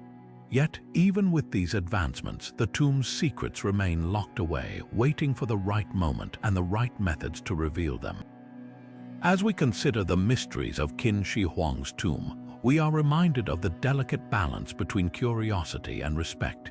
The unopened tomb stands as a symbol of the enduring allure of ancient civilizations, inviting us to wonder about the treasures and stories it holds. With the next phase of our journey in sight, we turn to another ancient enigma, ready to uncover the questions it raises and the lessons it offers. Now turning to the Moai of Easter Island, we explore one of the most perplexing questions surrounding these iconic stone statues. How were they transported across the island? The Moai, some weighing as much as 80 tons and standing over 30 feet tall, were carved from volcanic rock at the Rano-Raraku quarry. But how did the ancient Rapa Nui people move these colossal figures miles across rugged terrain to their final resting places along the coast? This mystery has puzzled researchers for centuries, sparking a range of theories and experiments aimed at uncovering the truth. One of the most widely discussed theories suggests that the Moai were transported in an upright position, using a combination of ropes, wooden sledges, and human labor. This method, often referred to as the walking theory, proposes that teams of workers rock the statues back and forth, effectively walking them to their destinations. Experiments conducted by archaeologists and engineers have demonstrated that this method is feasible, though it would have required significant coordination and effort. However, critics argue that the uneven terrain of Easter Island would have made this approach risky, potentially leading to damage or accidents. Another theory posits that the Moai were laid horizontally on wooden sledges or rollers and pulled across the island using ropes. This method would have distributed the weight more evenly, reducing the risk of tipping or breaking the statues. Some researchers have even suggested that the Rapa Nui people may have used a combination of logs and ropes to create a rolling system, similar to how ancient Egyptians moved large stone blocks. While this theory seems plausible, it raises questions about the availability of sufficient timber on the island, which was largely deforested by the time of European contact. In recent years, modern technology has allowed researchers to test these theories through simulations and experiments.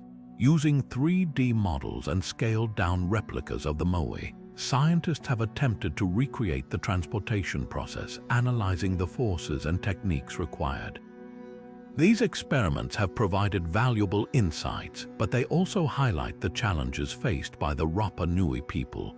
Moving such massive statues without modern machinery would have been an extraordinary feat of engineering and teamwork, underscoring the ingenuity and determination of this ancient civilization.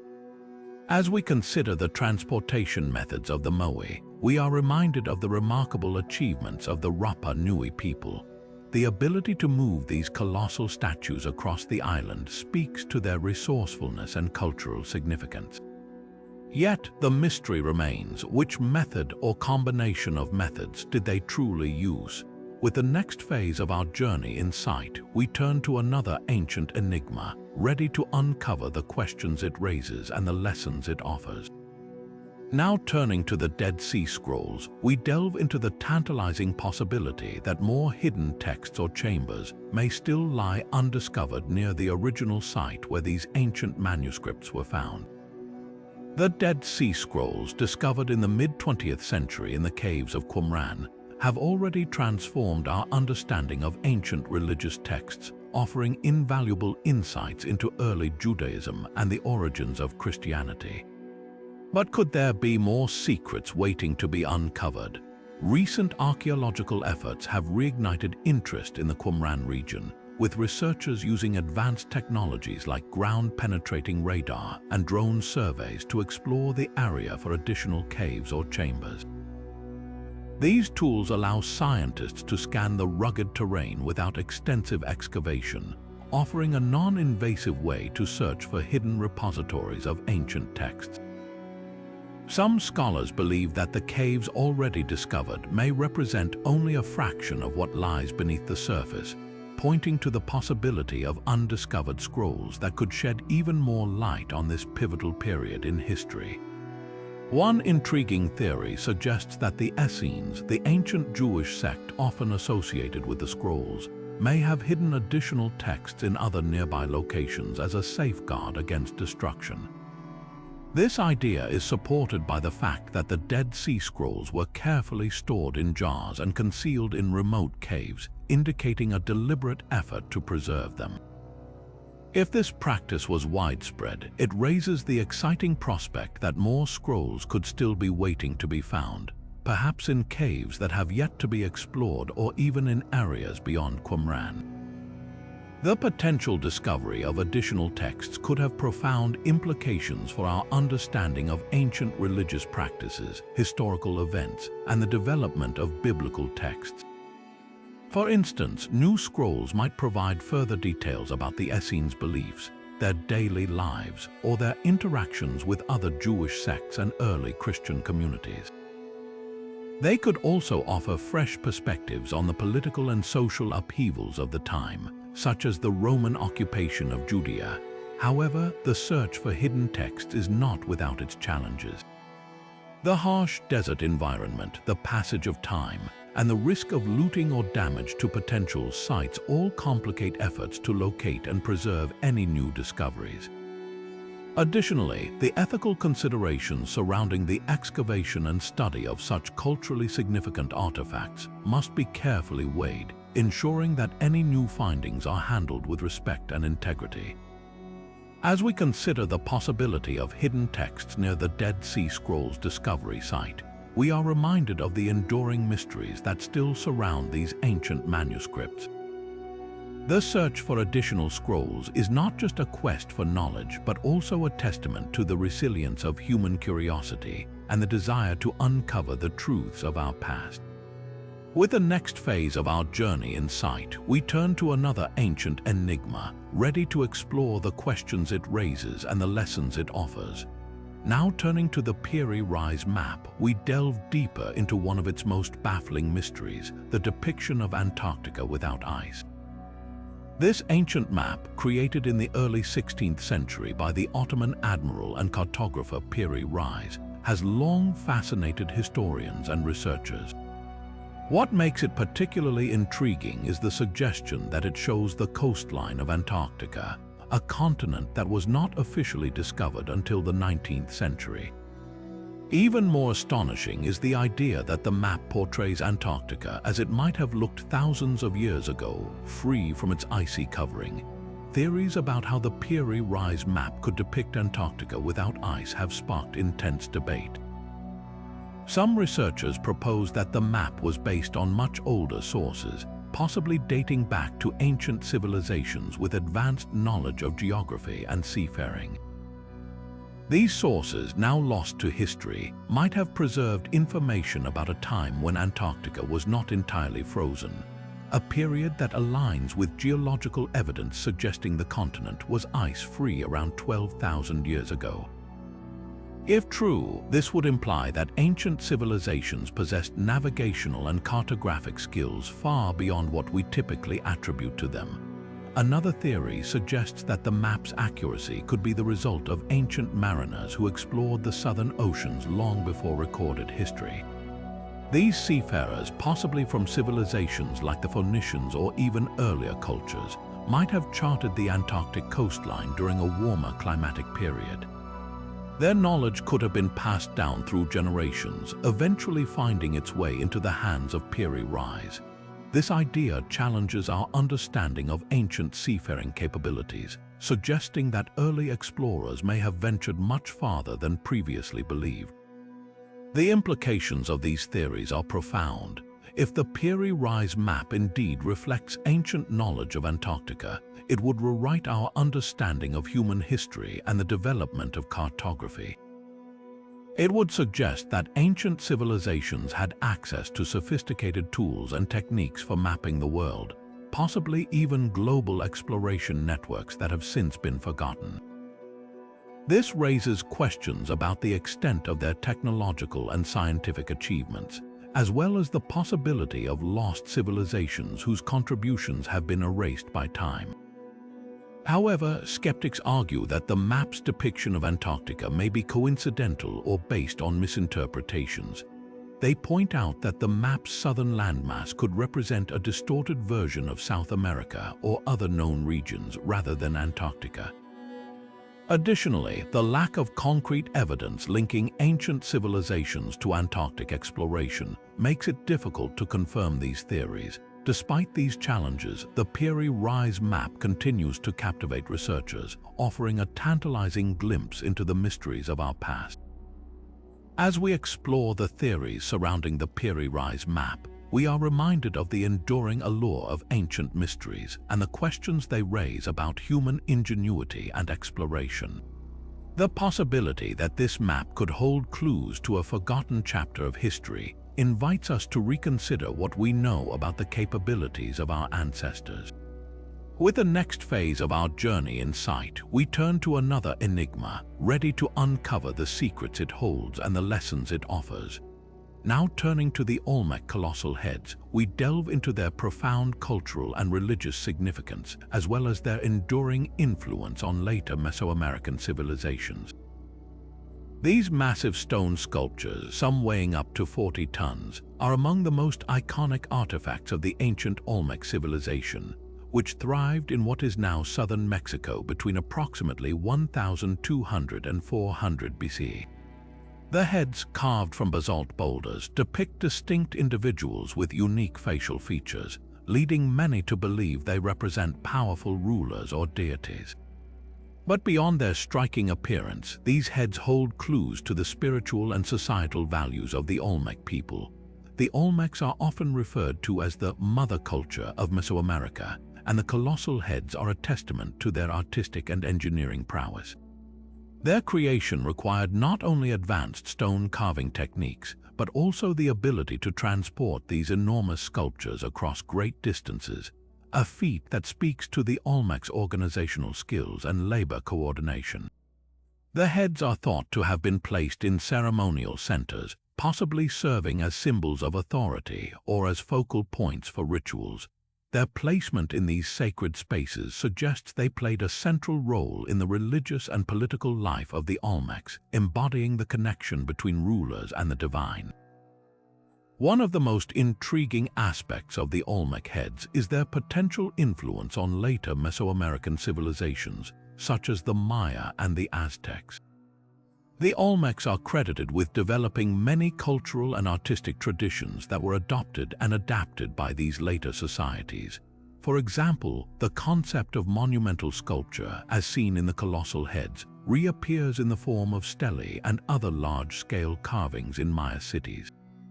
Similarly, the Olmec's emphasis on divine rulership and the portrayal of leaders as intermediaries between the human and spiritual realms became a recurring theme in Mesoamerican art and governance. Despite their significance, much about the Olmec civilization remains shrouded in mystery.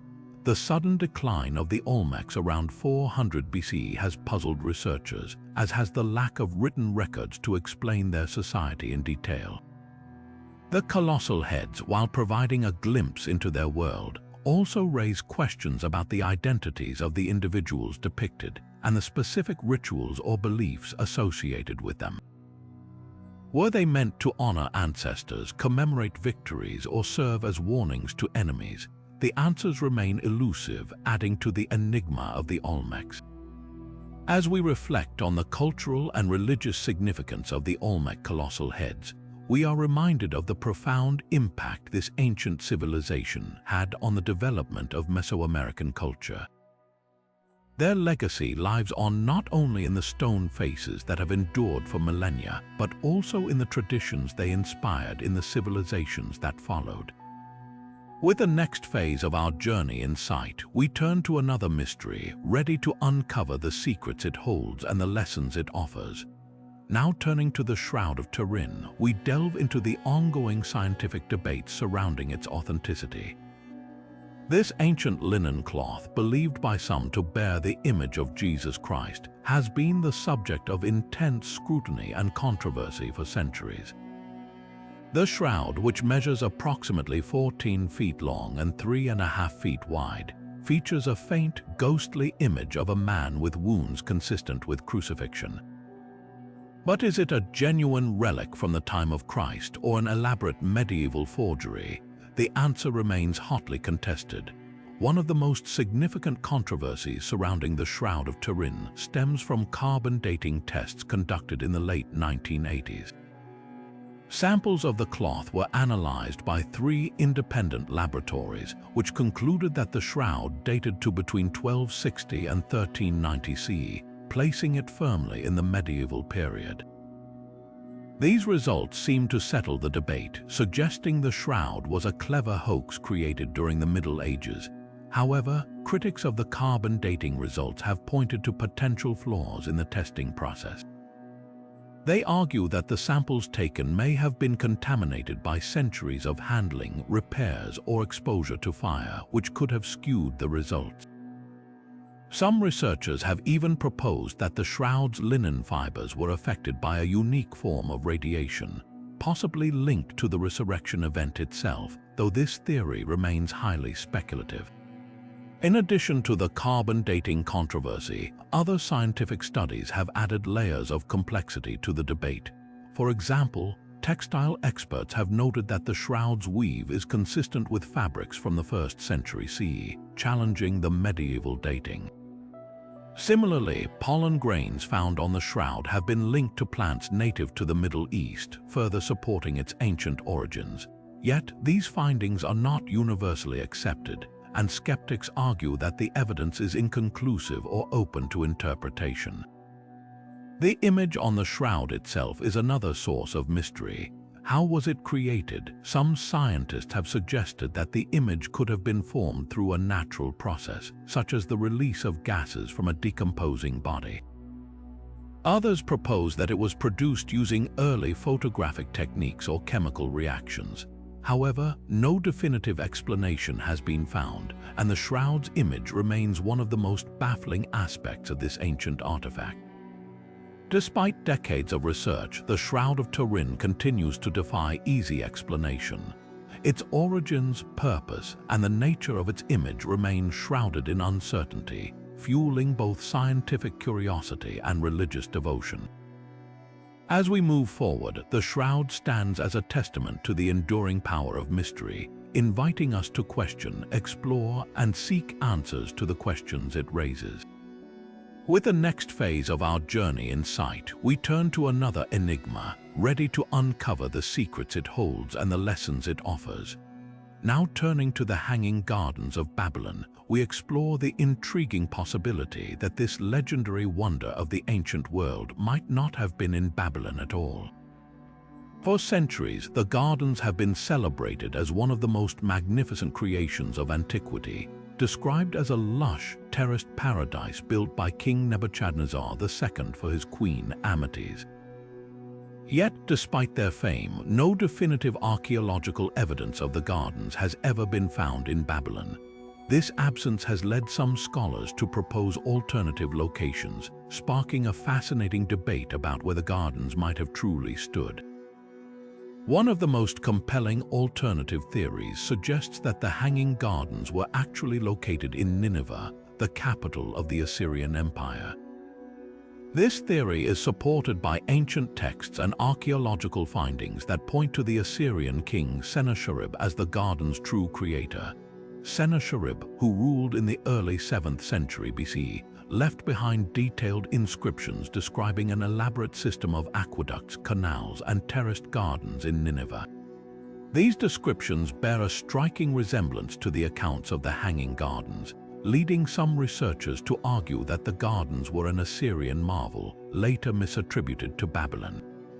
Adding weight to this theory, excavations in Nineveh have uncovered remnants of advanced irrigation systems and terraced structures that could have supported lush gardens. Additionally, Sennacherib's palace complex in Nineveh featured a sophisticated water-raising device, often compared to the Archimedes screw, which could have been used to irrigate the gardens. These discoveries suggest that Nineveh had the technological capability and resources to create such a wonder, further fueling the debate over the garden's true location. However, the mystery deepens when we consider the lack of direct evidence linking the gardens to either Babylon or Nineveh. While the Assyrian theory is compelling, it relies heavily on interpretations of ancient texts and indirect archaeological clues. Similarly, the absence of physical proof in Babylon has led some to question whether the gardens existed at all, or if they were merely a romanticized legend passed down through generations. The debate over the Hanging Gardens location highlights the challenges of reconstructing ancient history from fragmented evidence. Without definitive proof, the gardens remain an enigma, their true story lost to time. Yet, this mystery also invites us to reconsider our understanding of ancient civilizations and the ways in which their achievements have been remembered and mythologized. As we move forward, the search for the Hanging Gardens continues to captivate historians and archaeologists alike, reminding us of the enduring allure of the ancient world's greatest mysteries. With the next phase of our journey in sight, we turn to another enigma, ready to uncover the secrets it holds and the lessons it offers. Now turning to the Longyou Caves, we delve into the remarkable engineering feats that may have been employed to create these massive hand-carved structures. Discovered in the late 20th century in China's Zhejiang province, the Longyou Caves consist of a network of underground chambers, each meticulously carved from solid sandstone. The precision and scale of these caves have left researchers baffled, raising questions about the tools, techniques, and labor required to complete such an ambitious project. One of the most striking aspects of the Longyou Caves is the uniformity of their construction. The walls, ceilings, and pillars are carved with such precision that they appear almost machine-made. Yet, these caves were created over 2,000 years ago, long before modern technology existed.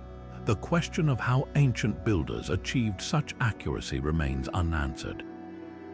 Some theories suggest the use of advanced tools, possibly made from bronze or iron, combined with sophisticated measuring techniques. Others propose that the builders employed a system of templates or guides to ensure consistency across the chambers. The sheer scale of the project also raises questions about the labor force involved. Each cave spans thousands of square meters, with some reaching heights of over 30 meters. Carving these spaces by hand would have required an enormous workforce, likely numbering in the hundreds or even thousands. The logistics of organizing and sustaining such a large group of workers, along with the planning needed to coordinate their efforts, suggest a highly organized society with significant resources and leadership. Another mystery lies in the purpose of the caves. While some speculate they were used for storage, mining, or even as a secret military base, no definitive evidence has been found to support these theories.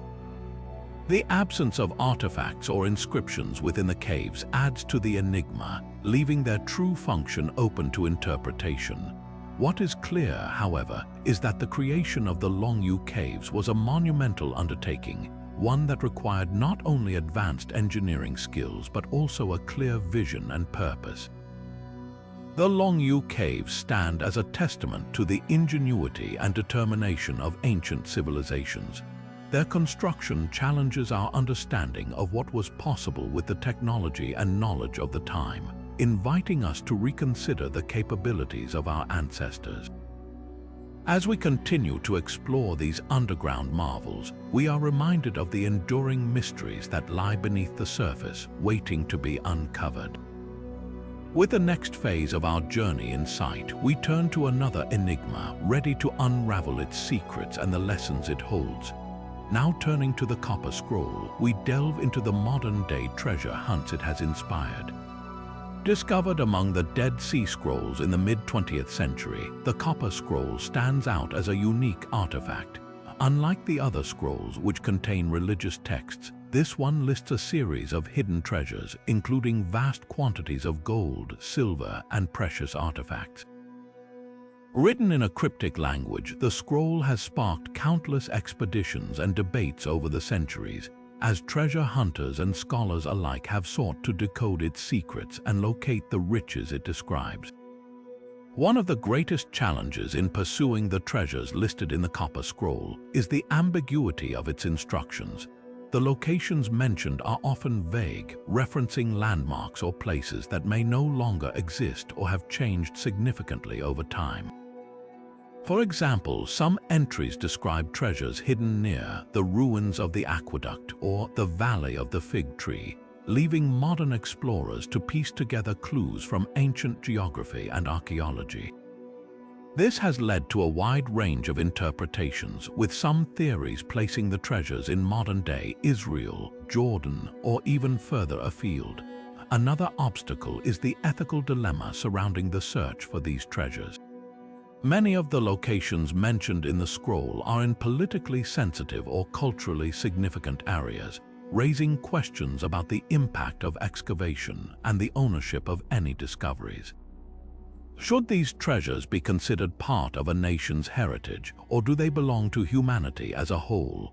Additionally, the act of digging for treasure in such regions could risk damaging archaeological sites or disturbing sacred grounds, further complicating the pursuit. Despite these challenges, the allure of the Copper Scroll's treasures continues to captivate adventurers and researchers. Some have turned to advanced technologies, such as ground-penetrating radar and satellite imagery, to aid in their search. Others have focused on linguistic and historical analysis, hoping to uncover new clues within the scroll's text. Yet, to this day, none of the treasures listed have been definitively found, leaving the Copper Scroll's mysteries unsolved. The Copper Scroll serves as a reminder of the enduring fascination with hidden riches and the lengths to which people will go to uncover them. It also raises important questions about the balance between exploration and preservation, challenging us to consider the ethical implications of our quest for knowledge and wealth. As we move forward, we turn to another ancient enigma, ready to explore its secrets and the lessons it holds for us today. Now turning to the Karnak stones, we explore the intriguing theories that these ancient standing stones may have served as astronomical observatories or calendars. Located in Brittany, France, the Karnak stones consist of thousands of megaliths arranged in rows, circles, and other formations, creating a landscape that has puzzled researchers for centuries. Among the most compelling theories is the idea that these stones were aligned with celestial events, such as solstices, equinoxes, or significant star positions, to mark the passage of time or predict seasonal changes. One of the key pieces of evidence supporting this theory is the alignment of certain stone rows with the rising or setting sun during specific times of the year. For example, some rows appear to point toward the horizon where the sun rises on the summer solstice, the longest day of the year. This suggests that the builders of the Karnak stones may have had a sophisticated understanding of the solar cycle and used the stones to track it. Similarly, other alignments have been proposed to correspond with lunar cycles or the positions of prominent stars, hinting at a possible connection to ancient rituals or agricultural practices. However, proving these astronomical theories is no simple task. The sheer scale and complexity of the Karnak stones make it difficult to determine whether the alignments are intentional or coincidental. Over thousands of years, natural erosion, human activity, and changes in the landscape may have altered the original positions of the stones, complicating efforts to reconstruct their precise orientations. Additionally, without written records or clear cultural context from the time of their construction, researchers must rely on indirect evidence and comparisons with other ancient sites to support their interpretations. Another challenge lies in the diversity of the Karnak stones themselves. With multiple alignments and formations spread across a wide area, it is possible that different groups of stones serve different purposes. Some may have been used for astronomical observations, while others could have had ritual, ceremonial, or even territorial functions. This complexity makes it difficult to draw definitive conclusions about their overall purpose, leaving the true significance of the Karnak stones shrouded in mystery. Despite these challenges, the astronomical theories surrounding the Karnak stones continue to inspire fascination and debate. They remind us of the ingenuity of ancient civilizations and their ability to observe and interpret the natural world in profound ways. As we move forward, we turn to another ancient enigma, ready to uncover its secrets and the lessons it holds for us today. Now turning to the Lost City of Atlantis, we delve into the modern efforts to uncover this legendary civilization using cutting-edge technology and underwater archaeology. For centuries, Atlantis has captured the imagination of explorers, historians, and dreamers alike, with its origins rooted in the writings of the ancient Greek philosopher Plato. He described Atlantis as a powerful and advanced island nation that mysteriously vanished beneath the waves in a single day and night. While many have dismissed Atlantis as a myth or allegory, others believe it could be based on a real place, sparking a relentless search to find its remains. In recent years, advancements in technology have revolutionized the way researchers approach the mystery of Atlantis. Sonar mapping, satellite imagery, and underwater drones have allowed scientists to explore previously inaccessible areas of the ocean floor, uncovering submerged structures and geological formations that could hold clues to the lost city. One of the most promising areas of investigation is the Mediterranean Sea, where several underwater sites have been proposed as potential locations for Atlantis.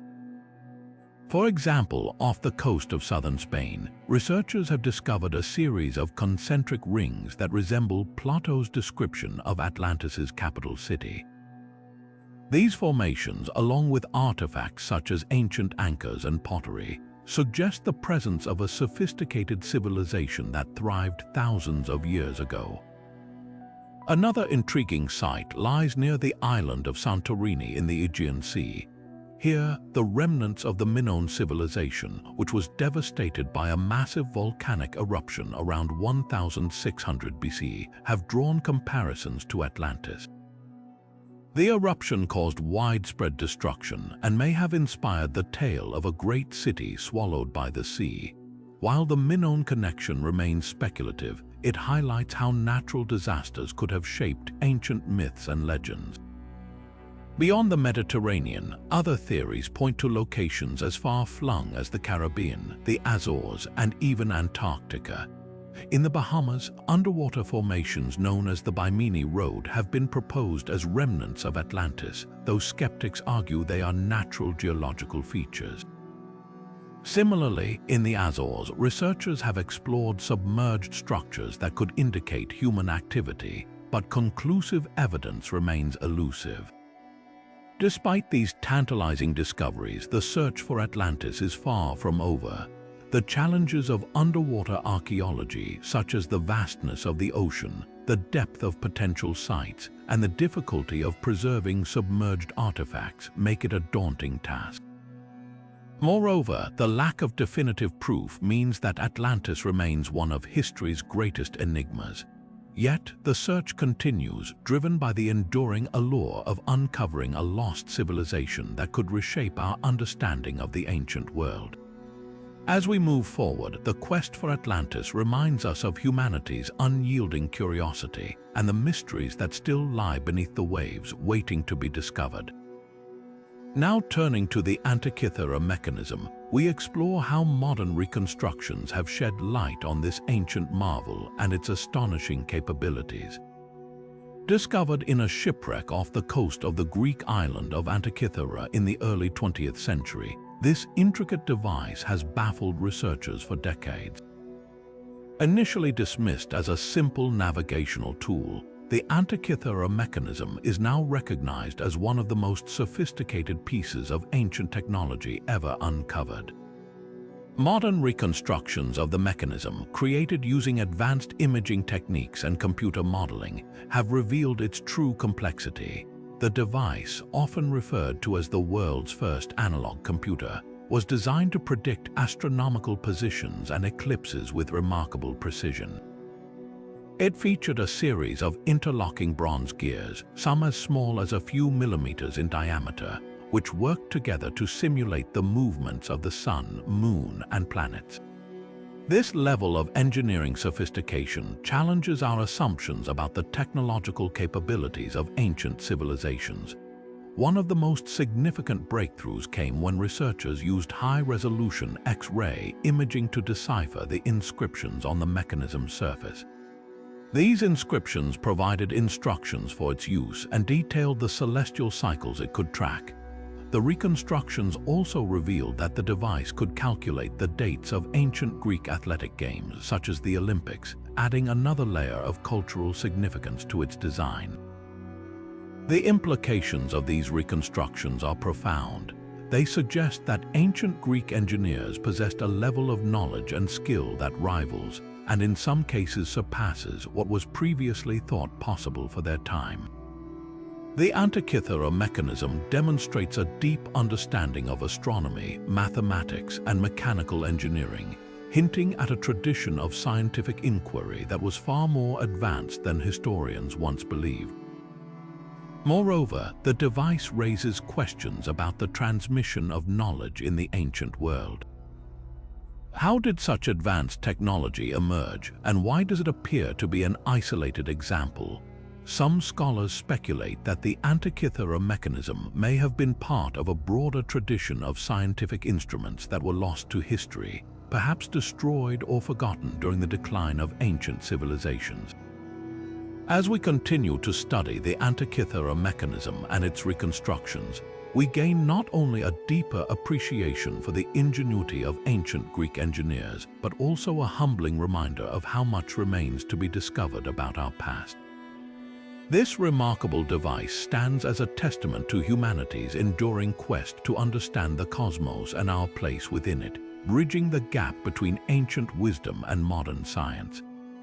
Now turning to Stonehenge, we delve deeper into the theories surrounding its use for rituals or ceremonies.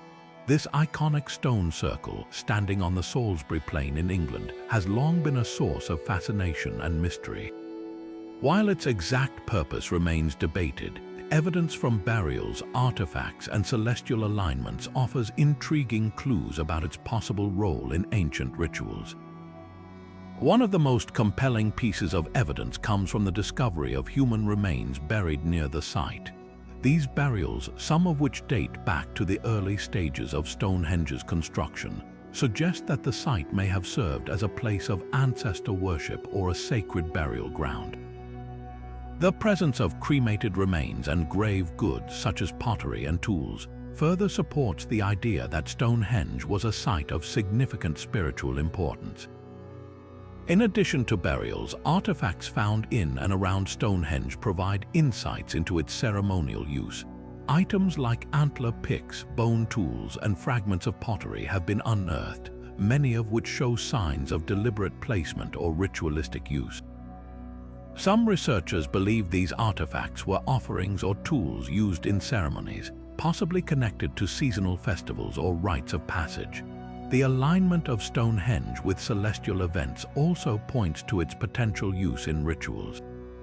The stones are positioned to mark the solstices and equinoxes, suggesting that the site may have functioned as an astronomical calendar. During the summer solstice, for example, the rising sun aligns perfectly with the heel stone, casting a beam of light into the center of the circle. This alignment would have been a powerful visual spectacle, likely incorporated into ceremonies that celebrated the changing seasons and the cycles of nature. Despite this evidence, the exact purpose of Stonehenge remains a subject of debate. Some scholars argue that it was primarily a place of healing, pointing to the discovery of human remains showing signs of injury or illness. Others suggest it was a site for political gatherings or a symbol of unity among ancient communities. The lack of written records from the time makes it difficult to draw definitive conclusions, leaving much to interpretation. What is clear, however, is that Stonehenge held profound significance for the people who built and used it. Its construction, which required immense effort and coordination, reflects a deep connection to the land, the heavens, and the spiritual world. As we continue to study this enigmatic site, we are reminded of the enduring human desire to create spaces that connect us to something greater than ourselves, bridging the gap between the earthly and the divine. Now turning to the Baghdad Battery, we explore its cultural and historical context, shedding light on its possible uses in ancient Mesopotamia and the reasons why such technology did not gain widespread adoption. Discovered in the 1930s near Baghdad, this intriguing artifact consists of a clay jar, a copper cylinder, and an iron rod, leading many to speculate that it functioned as a primitive battery. But what role did it play in the society of its time, and why does it remain such an isolated example of ancient technology? In ancient Mesopotamia, a region known for its advancements in science, mathematics, and engineering, the Baghdad Battery stands out as a curious anomaly. Some researchers suggest it may have been used for electroplating, a process that involves coating objects with a thin layer of metal. This theory is supported by the discovery of gilded artifacts from the same period, which could have been created using such a device. Others propose that the battery had medical applications, possibly used for pain relief through mild electric shocks, a practice documented in other ancient cultures. Despite these theories, the Baghdad Battery remains a mystery, largely because similar devices have not been found elsewhere in Mesopotamia or the ancient world. This raises questions about why such a potentially groundbreaking technology was not more widely adopted. One possibility is that the knowledge required to create and use the battery was limited to a small group of skilled artisans or scholars, making it difficult to spread. Alternatively, the battery may have been a rare or experimental device, never fully integrated into everyday life. The cultural context of the Baghdad Battery also offers clues. Mesopotamia was a hub of innovation, but its advancements were often tied to practical needs such as irrigation, construction, and record-keeping. The battery, with its unclear purpose, may not have aligned with the immediate priorities of the society. Additionally, the lack of written records or depictions of the device in ancient texts suggests it may have been a niche invention, perhaps even a secretive one. As we consider the Baghdad Battery, we are reminded of the complexities of ancient technology and the gaps in our understanding of the past. Its existence challenges us to rethink the capabilities of ancient civilizations and the ways in which knowledge was preserved or lost over time. Moving forward, we will delve into another fascinating artifact that continues to puzzle researchers: the Antikythera Mechanism, a device that reveals the astonishing sophistication of ancient Greek engineering. Now turning to the Great Sphinx of Giza, we delve into the ongoing debate about its age, a topic that has sparked intense discussion among historians, archaeologists, and geologists. While traditional Egyptology dates the Sphinx to the reign of Pharaoh Khafre around 2500 BCE, alternative theories suggest it could be far older, challenging our understanding of ancient Egyptian history. Geological evidence plays a key role in this debate. Researchers have noted erosion patterns on the Sphinx's body that resemble water weathering, which would require a significantly wetter climate than Egypt has experienced for thousands of years. This has led some to propose that the Sphinx could date back to a time when the Sahara was a lush, green landscape, potentially as far back as 7,000 to 10,000 years ago. If true, this would place the Sphinx's construction in a period long before the rise of dynastic Egypt, raising questions about who built it and why. Alternative dating methods have also been explored. Some researchers have used seismic surveys and ground-penetrating radar to analyze the layers of rock beneath the Sphinx, suggesting that parts of the structure may have been carved much earlier than previously thought. Additionally, comparisons with other ancient sites and artifacts have led to speculation about a lost civilization or advanced culture that may have existed in the region long before the pharaohs. The implications of these theories are profound. If the Sphinx is indeed older than traditionally believed, it could rewrite the timeline of ancient Egyptian history and our understanding of human civilization's development.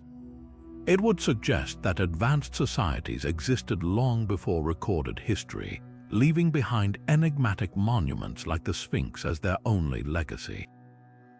As we continue to explore the mysteries of the Sphinx, we are reminded of how much remains unknown about our ancient past. The debate over its age is not just about a single monument, but about the broader story of human ingenuity and the enduring questions that connect us to the civilizations that came before. Moving forward, we will uncover another ancient enigma, the Voynich Manuscript, a cryptic text that has baffled scholars for centuries. Now turning to the Voynich Manuscript, we shift our focus to its artistic elements, which are as enigmatic as the text itself.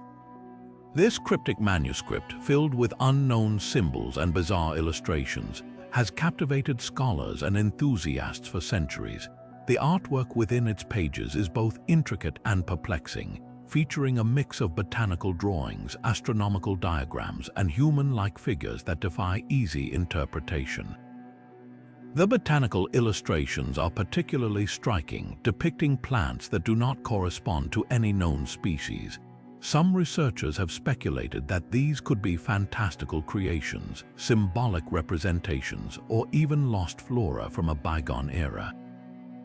The detailed renderings suggest that the artist had a deep understanding of plant anatomy, yet the absence of identifiable species only deepens the mystery. Are these illustrations meant to convey medicinal knowledge, spiritual symbolism, or something entirely different? Equally intriguing are the astronomical and cosmological diagrams scattered throughout the manuscript. These include circular charts adorned with stars, moons, and other celestial bodies, often accompanied by text that remains undeciphered. Some theories propose that these diagrams represent ancient astronomical knowledge or astrological practices, while others suggest they could be symbolic maps or even alchemical references. The ambiguity of their purpose adds another layer to the manuscript's enigma. The human-like figures depicted in the Voynich Manuscript are equally puzzling. Often shown interacting with the plants or celestial diagrams, these figures appear to be engaged in rituals or activities that are difficult to interpret. Their clothing, postures, and gestures vary widely, leading to speculation about their roles and significance. Are they deities, alchemists, or participants in a forgotten ceremony? The lack of context makes it nearly impossible to determine their true meaning. The artistic style of the manuscript is another point of fascination. The illustrations are rendered with a level of detail and precision that suggests a high degree of skill, yet the overall composition feels disjointed and surreal. This has led some to argue that the manuscript's art is not merely decorative but serves a deeper, perhaps symbolic purpose. Could the illustrations be a visual code meant to complement the text and convey hidden knowledge? Or are they simply the product of an imaginative mind, free from the constraints of reality? As we examine the artistic elements of the Voynich Manuscript, it becomes clear that they are not just embellishments but integral to its mystery. The interplay between the text and the illustrations creates a puzzle that has resisted centuries of scrutiny. Moving forward, we will explore modern decoding attempts and the role of technology in unraveling this ancient enigma. Now turning to the Nazca Lines, we shift our focus to the environmental factors that have played a crucial role in preserving these ancient geoglyphs for centuries. Located in the arid desert of southern Peru, the Nazca Lines have endured largely due to the region's unique climate. The area receives minimal rainfall, and the dry, windless conditions have prevented erosion, allowing the lines to remain remarkably intact over time. The soil, rich in iron oxide, has also hardened over the centuries, creating a protective layer that shields the designs from being swept away by the elements. However, the very environment that has preserved the Nazca Lines is now under threat. Climate change poses a significant risk to these ancient wonders. Shifts in weather patterns, including increased rainfall and stronger winds, could accelerate erosion and damage the delicate lines. Even small changes in the local climate could have a profound impact, as the geoglyphs were designed to withstand the specific conditions of the Nazca Desert, not the unpredictable weather brought on by a changing global climate. Human activity also threatens the preservation of the Nazca Lines. Urban expansion, agriculture, and tourism have all contributed to the degradation of the surrounding landscape. Foot traffic and vehicle movement near the lines can disturb the soil, while pollution and industrial development introduce new risks. Efforts to balance tourism with conservation have been challenging, as the line's remote location makes them difficult to monitor and protect effectively. Despite these challenges, there is hope for the Nazca Lines. Conservationists and archaeologists are working to implement measures that mitigate environmental and human threats. These include restricting access to sensitive areas, using advanced technology to monitor the line's condition, and raising awareness about the importance of preserving this cultural heritage. By addressing these modern threats, we can ensure that the Nazca Lines continue to inspire and intrigue future generations. As we consider the environmental impact on the Nazca Lines, it becomes clear that their preservation is not just a matter of protecting ancient art, but also a testament to our ability to safeguard the legacy of past civilizations. Moving forward, we will explore the theories surrounding the purpose of these enigmatic geoglyphs and the mysteries they continue to hold. Now turning to the Great Pyramid of Giza, we delve into the profound symbolism that has fascinated scholars and enthusiasts for centuries. This architectural marvel, one of the 7 wonders of the ancient world, is not just a testament to engineering prowess, but also a repository of deep spiritual and cosmic significance. The pyramid's precise alignment with celestial bodies, particularly the stars of Orion's belt, has led many to believe it was designed as a gateway between the earthly realm and the heavens. Ancient Egyptians held a profound belief in the afterlife, and the pyramid's structure is thought to reflect this, serving as a monumental guide for the pharaoh's journey to the stars. The pyramid's 4 sides, each aligned with the cardinal directions, further emphasize its connection to the cosmos. This alignment was not accidental, but a deliberate effort to harmonize the structure with the natural and divine order. The ancient Egyptians saw the pharaoh as a divine intermediary, and the pyramid's design may have been intended to ensure his safe passage to the afterlife, where he would join the gods. The pyramid's internal chambers and passages, often interpreted as symbolic pathways, reinforce this idea, suggesting a carefully planned journey from the physical world to the spiritual realm. Beyond its celestial alignment, the Great Pyramid's shape itself carries symbolic weight. The pyramid's form, rising from a broad base to a single apex, has been interpreted as a representation of the sun's rays descending to earth, a powerful symbol of life and divine power in Egyptian mythology. This connection to the sun god Ra further underscores the pyramid's role as a bridge between the mortal and the divine. As we explore the symbolism of the Great Pyramid, it becomes clear that its purpose extends far beyond its physical construction. It stands as a monument to the ancient Egyptians' beliefs about life, death, and the cosmos, offering us a glimpse into their spiritual worldview. Moving forward, we will examine the advanced construction techniques that made this iconic structure possible, shedding light on the ingenuity and dedication of its builders. Now turning to the Terracotta Army, we uncover the extraordinary craftsmanship that brought this ancient marvel to life. Discovered in the tomb complex of China's first emperor, Qin Shi Huang, the Terracotta Army consists of thousands of life-sized clay soldiers, each uniquely crafted with astonishing detail. The sheer scale and precision of this project reveal not only the emperor's ambition, but also the remarkable skill of the artisans who created it. The production of the Terracotta Army was a monumental undertaking, requiring advanced techniques for its time. Each statue was made using a combination of molds and hand carving, allowing for both uniformity and individuality. The bodies were created from standardized molds, but the faces, hairstyles, and expressions were meticulously sculpted by hand, ensuring that no two soldiers looked exactly alike. This attention to detail suggests that the artisans aimed to capture the diversity of the emperor's real army, reflecting the multicultural nature of his empire. The materials used in the statue's creation also highlight the ingenuity of the craftsmen. The clay was sourced locally and carefully prepared to ensure durability. After shaping, the statues were fired in kilns at high temperatures, a process that required precise control to prevent cracking or warping. Once cooled, the figures were painted in vibrant colors, though much of this pigment has faded over time. The original appearance of the Terracotta Army would have been strikingly lifelike, with each soldier adorned in vivid armor and clothing. One of the most intriguing aspects of the Terracotta Army is the mystery surrounding its production. How did the ancient artisans manage to create such a vast number of statues with such precision?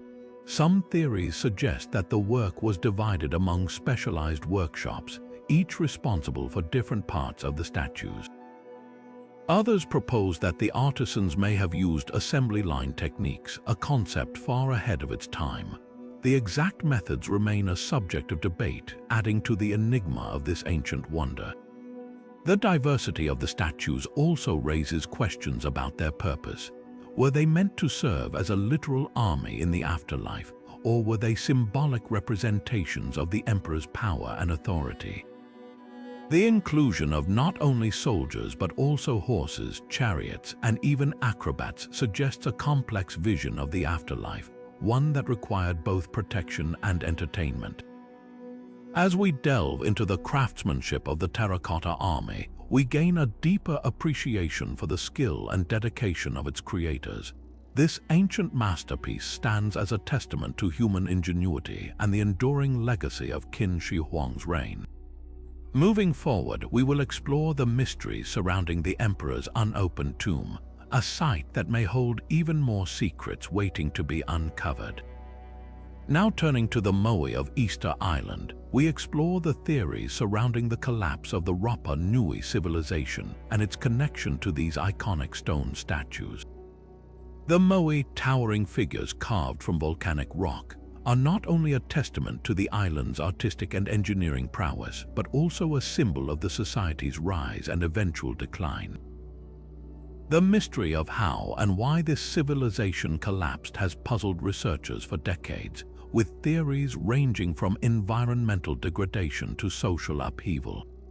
One of the most widely discussed theories is that the Rapa Nui people overexploited their natural resources, leading to ecological collapse.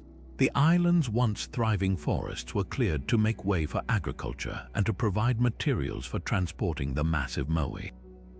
This deforestation likely caused soil erosion, reduced crop yields, and disrupted the island's ecosystem. As resources dwindled, the population may have faced food shortages and societal stress, contributing to the civilization's decline. Social and political factors also played a role in the collapse. The construction of the Moai was a monumental effort that required significant labor and resources. Some researchers suggest that the competition among clans to build larger and more impressive statues may have led to internal conflict and resource mismanagement. This rivalry could have destabilized the society, weakening its ability to respond to environmental challenges. Another theory points to the arrival of European explorers in the 18th century, who brought diseases and introduced external pressures that further strained the Rapa Nui population. The combination of internal strife and external threats may have accelerated the civilization's decline, leaving behind the enigmatic Moai as a haunting reminder of their once thriving culture. Despite these theories, the exact reasons for the collapse of the Rapa Nui civilization remain uncertain. The Moai continue to stand as silent witnesses to a complex and mysterious history, inviting us to ponder the delicate balance between human ambition and the environment. As we move forward, we will delve into the methods used to transport these massive statues across the island, another enduring mystery of Easter Island. Now turning to the Dead Sea Scrolls, we delve into their profound religious significance and how they have transformed our understanding of ancient religious texts. Discovered in the mid-20th century in the caves near the Dead Sea, these ancient manuscripts are among the most important archaeological finds of all time. They include some of the oldest known copies of the Hebrew Bible, along with other religious writings, prayers, and community rules that offer a rare glimpse into the beliefs and practices of ancient Jewish sects. For Judaism, the Dead Sea Scrolls provide invaluable insights into the development of Jewish religious thought and scripture. They reveal how biblical texts were copied, interpreted, and preserved over centuries, shedding light on the diversity of Jewish beliefs during the Second Temple period. Some scrolls contain variations of familiar biblical passages, while others introduce entirely new texts that were previously unknown. These discoveries have deepened our understanding of the historical and cultural context in which Judaism evolved, highlighting the richness and complexity of its traditions. For Christianity, the Dead Sea Scrolls have also been a source of fascination and debate. While they do not directly mention Jesus or early Christian teachings, they offer a window into the religious environment in which Christianity emerged. The scrolls reveal the expectations of a messianic figure and the apocalyptic beliefs that were prevalent at the time, themes that resonate with the teachings of the New Testament. Scholars have used these texts to explore the connections between early Christian thought and its Jewish roots, providing a deeper appreciation of the shared heritage between the two faiths. The Dead Sea Scrolls have not only enriched our knowledge of ancient religious texts, but also sparked ongoing discussions about their interpretation and significance. They challenge us to reconsider how we understand the origins of sacred scriptures and the ways in which they have shaped religious traditions. As we continue to study these remarkable documents, they remind us of the enduring power of faith and the timeless quest for spiritual understanding.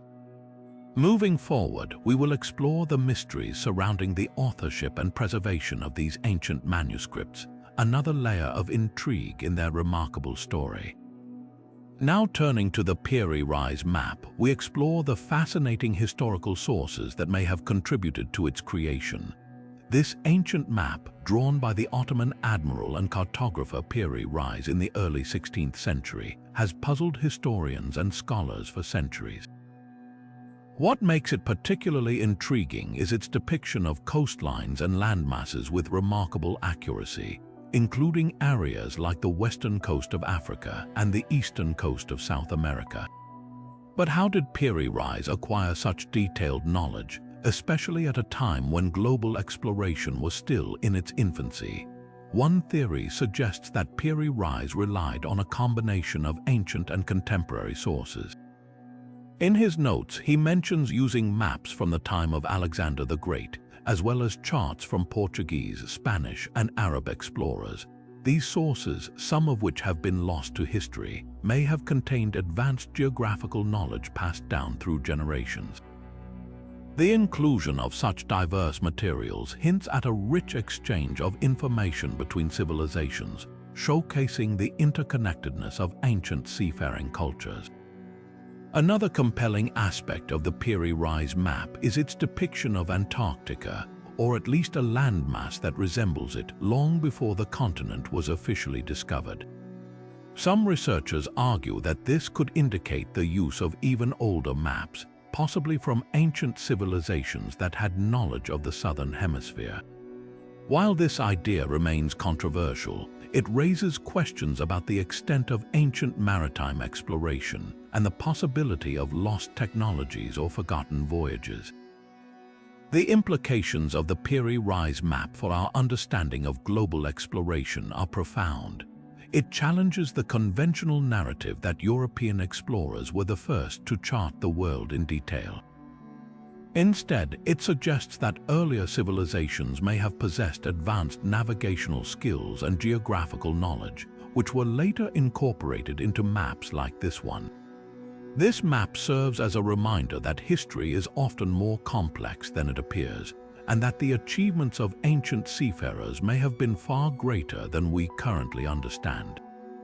As we continue to unravel the mysteries of the Piri Reis map, it invites us to reconsider the origins of human exploration and the ways in which knowledge was shared across cultures and centuries. Moving forward, we will delve deeper into the theories surrounding its creation and the enduring questions it raises about our past. Now turning to the Olmec colossal heads, we delve into their unique artistic style and the profound influence they had on later Mesoamerican civilizations. These massive stone sculptures, some weighing several tons, are among the most striking artifacts left behind by the Olmecs, often referred to as the mother culture of Mesoamerica. What makes these heads so remarkable is not just their size, but the intricate details and distinct features that set them apart from other ancient artworks. The Olmec heads are characterized by their realistic human faces, with broad noses, full lips, and expressive eyes.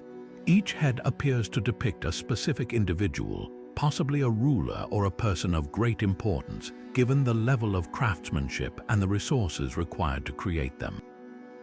The helmets or headdresses worn by many of the figures suggest a connection to ceremonial or ritualistic practices, hinting at the cultural and religious significance of these sculptures. The attention to detail in the facial expressions and headgear reflects a sophisticated understanding of human anatomy and artistic representation, which was rare for its time. One of the enduring mysteries surrounding the Olmec heads is the source of the basalt used to carve them. The stone was quarried from the Tuxtla Mountains, located miles away from the Olmec heartland. Transporting these massive blocks of stone without the use of wheels or draft animals remains a puzzle, highlighting the ingenuity and determination of the Olmec people. The process of carving and shaping the heads would have required not only physical strength, but also a deep knowledge of stone-working techniques, further underscoring the advanced nature of Olmec society. The artistic style of the Olmec heads had a lasting impact on later Mesoamerican cultures, including the Maya and the Aztecs. Elements of Olmec art, such as the emphasis on human figures and the use of symbolism, can be seen in the artwork of these civilizations. The Olmecs also pioneered the use of jade and other precious materials in their sculptures, a practice that became widespread in Mesoamerica. Their influence extended beyond art, shaping religious practices, architectural styles, and even political systems in the region. Despite their cultural significance, much about the Olmecs remains shrouded in mystery. Their sudden rise and decline, the purpose of their colossal heads, and the extent of their influence are questions that continue to intrigue researchers. The Olmecs left behind no written records, leaving us to piece together their story through their art and artifacts. As we explore the artistic style of the Olmec heads, we gain a deeper appreciation for their legacy and the enduring impact they had on the civilizations that followed. Moving forward, we will continue to uncover the mysteries of the Olmecs and their contributions to the rich tapestry of Mesoamerican history. Their colossal heads stand as a testament to their creativity, skill, and the profound influence they wielded over the ancient world. Now turning to the Shroud of Turin, we explore its profound role in religious devotion and its impact on faith across centuries. This ancient linen cloth, believed by many to bear the image of Jesus Christ, has been a focal point of pilgrimage, veneration, and debate.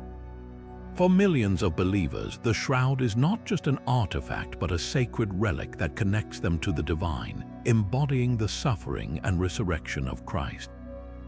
The shroud's influence on religious devotion is immense. Since its public display in the 14th century, it has drawn countless pilgrims to Turin, Italy, where it is housed. These pilgrimages are often deeply personal, with visitors seeking spiritual solace, healing, or a deeper connection to their faith. The shroud's mysterious image, which appears to show the front and back of a crucified man, has inspired prayers, meditations, and acts of devotion, making it a powerful symbol of Christian belief.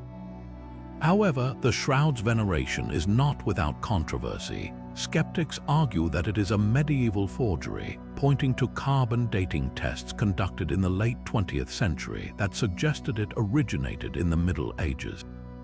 These findings have sparked heated debates among scientists, historians, and theologians, with some questioning the accuracy of the tests and others defending the shroud's authenticity.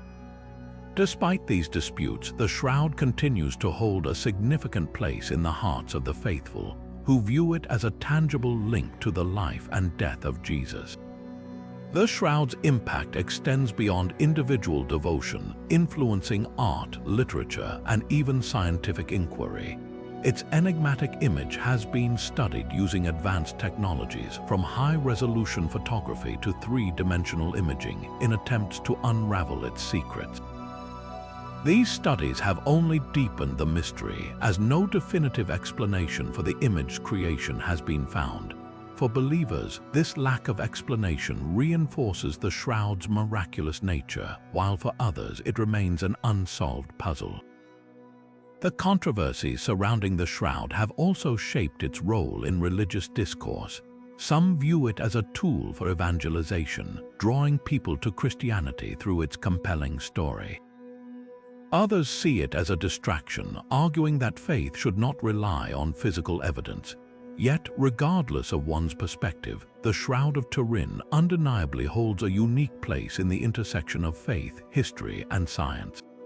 As we reflect on the shroud's role in religious devotion, we are reminded of its enduring power to inspire, challenge, and unite. Whether seen as a sacred relic or a historical enigma, it continues to captivate the imagination and stir the soul, inviting us to ponder the mysteries of faith and the human quest for meaning. Moving forward, we will delve deeper into the scientific controversies surrounding the shroud, exploring the ongoing efforts to uncover its true origins and significance. Now turning to the Hanging Gardens of Babylon, we delve into one of the most enduring debates in ancient history. Were these legendary gardens a real marvel of engineering or merely a mythical creation? Described as a lush, terraced paradise filled with exotic plants and flowing water, the Hanging Gardens have captured imaginations for centuries. Yet their existence remains shrouded in mystery, with conflicting accounts from ancient sources and a lack of definitive archaeological evidence. Ancient texts, particularly those of Greek historians like Strabo and Diodorus Siculus, paint vivid pictures of the gardens, attributing their construction to King Nebuchadnezzar II as a gift for his wife, who longed for the green hills of her homeland. These accounts describe an elaborate system of irrigation, with water drawn from the Euphrates River to sustain the garden's vibrant flora. However, no Babylonian records mention the gardens, leaving historians to question their authenticity. Modern archaeologists have searched for evidence of the gardens in the ruins of Babylon, near present-day Hilla, Iraq. While some structures, such as the remains of massive walls and possible water systems, have been uncovered, none definitively match the descriptions of the Hanging Gardens. Some scholars propose that the gardens may have been located in Nineveh, the capital of the Assyrian Empire, where King Sennacherib built an impressive aqueduct system and gardens. This theory is supported by inscriptions and reliefs that depict lush, terraced gardens, but it remains a point of contention. The debate over the Hanging Gardens' existence raises broader questions about how ancient wonders are remembered and recorded. Were they a real feat of ancient engineering lost to time and decay, or were they a romanticized legend born from the blending of historical accounts and imaginative storytelling? For now, the Hanging Gardens of Babylon remain an enigma, a testament to humanity's fascination with the extraordinary and the unknown. Moving forward, we will explore alternative theories about their location and the evidence that continues to fuel this captivating mystery. Now turning to the Longyou Caves, we explore the various theories surrounding their purpose, a mystery that has puzzled researchers for decades. These massive hand-carved caves in China, discovered in the early 1990s, are an astonishing feat of ancient engineering.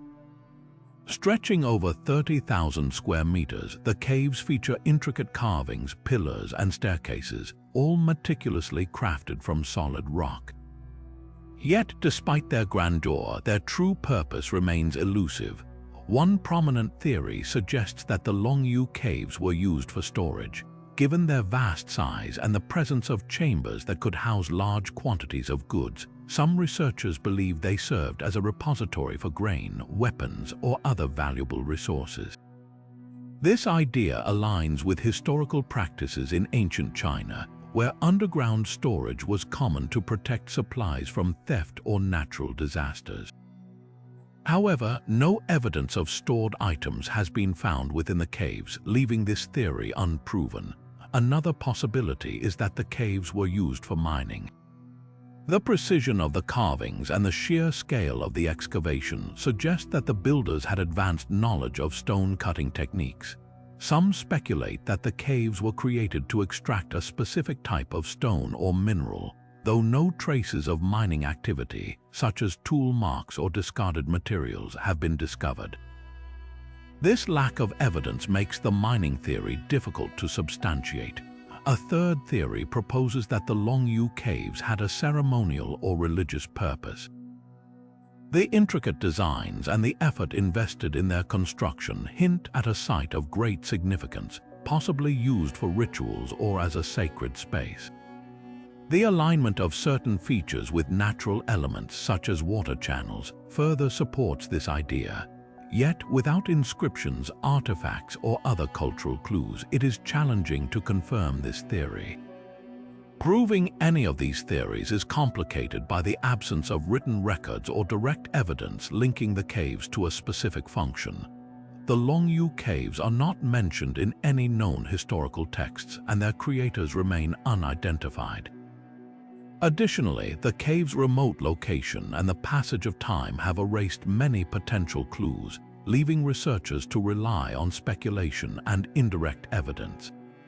The mystery of the Longyou caves highlights the challenges of interpreting ancient sites without clear historical context. Were they a practical solution for storage or mining, or did they serve a deeper, more symbolic purpose? For now, the caves remain a testament to the ingenuity and ambition of their creators, inviting us to continue exploring their secrets. Moving forward, we will delve deeper into the advanced engineering techniques that may have been used to create these enigmatic structures. Now turning to the Copper Scroll, we delve into its historical context and its intriguing connection to the Dead Sea Scrolls. Discovered in the mid-1950s near the ancient settlement of Qumran, the Copper Scroll stands out as one of the most enigmatic artifacts among the Dead Sea Scrolls. Unlike the other scrolls, which are made of parchment or papyrus, this scroll is crafted from copper, a material that suggests its contents were meant to endure for centuries. But what exactly does it contain, and why was it created? The Copper Scroll is unique in its content as well. While the other Dead Sea Scrolls primarily consist of religious texts, biblical manuscripts, and community rules, the Copper Scroll lists a series of locations where vast treasures of gold, silver, and other valuables are said to be hidden. These treasures, if they ever existed, are described in staggering quantities, sparking debates about their authenticity and purpose. Was the scroll a literal treasure map, or was it a symbolic document with a deeper meaning? The historical context of the Copper Scroll is deeply tied to the turbulent period of the 1st century, when the Roman Empire exerted control over the region. Some scholars believe the scroll was created by a Jewish sect, possibly the Essenes, who lived in Qumran and were known for their meticulous record-keeping. The treasures listed in the scroll may have been intended to fund a rebellion against Roman rule or to preserve the wealth of the Jewish people during a time of crisis. However, others argue that the scroll's origins are more mysterious, possibly linked to the temple in Jerusalem or even earlier periods of Jewish history. The creation of the Copper Scroll itself is a mystery. Crafting a scroll from copper would have required significant skill and resources, raising questions about who had the means and motivation to produce it. The text is inscribed in a form of Hebrew that differs slightly from the language used in the other Dead Sea Scrolls, adding another layer of intrigue. Some researchers suggest that the scroll's creators may have intentionally obscured its meaning to protect the treasures or to encode a message for a select few. The connection between the Copper Scroll and the Dead Sea Scrolls is another puzzle. While it was found alongside the other scrolls, its content and material set it apart. Was it part of the same collection, or was it placed there later for safekeeping? The lack of clear answers has fueled speculation and debate, making the Copper Scroll one of the most fascinating and perplexing artifacts of the ancient world. As we continue to explore the mysteries of the Copper Scroll, we are reminded of the enduring allure of ancient enigmas. Its cryptic language, the tantalizing promise of hidden treasures, and its connection to a pivotal moment in history invite us to keep searching for answers. Moving forward, we will examine the modern-day treasure hunts inspired by this ancient artifact and the challenges of uncovering its secrets. Now turning to the Karnak stones, we shift our focus to the theories surrounding their use in rituals or ceremonies. These thousands of standing stones, arranged in rows and patterns across the French countryside, have long puzzled archaeologists and historians. While their exact purpose remains a mystery, many believe they played a significant role in the spiritual or ceremonial practices of the ancient people who built them. One of the most compelling theories suggests that the Karnak stones were used as a site for rituals, possibly tied to the cycles of nature or celestial events. The alignments of the stones with the sun, moon, and stars have led some researchers to propose that they functioned as a kind of astronomical calendar. During solstices or equinoxes, the stones may have marked the changing seasons, guiding agricultural activities or religious ceremonies. This idea is supported by the precise positioning of certain stones, which align with key points in the solar and lunar cycles. Artifacts discovered near the Karnak stones also hint at their ritual use. Tools, pottery, and remnants of fires suggest that gatherings took place here, possibly involving offerings or communal feasts. Some researchers believe these gatherings were part of larger religious festivals, where the stones served as a focal point for ceremonies honoring deities or ancestors. The presence of burial mounds and other megalithic structures nearby further reinforces the idea that the site held deep spiritual significance. Ancient texts and oral traditions from the region provide additional clues. While no written records from the time of the stone's construction survive, later Celtic and medieval sources describe similar stone arrangements as places of worship or power. These accounts, though not directly linked to the Karnak stones, suggest a cultural continuity in the use of standing stones for ritual purposes. The stones may have been seen as conduits between the physical and spiritual worlds, used to communicate with the divine or to mark sacred spaces. Despite these theories, the true purpose of the Karnak stones remains elusive. The lack of definitive evidence leaves room for interpretation, and the stones continue to inspire both scholarly debate and imaginative speculation.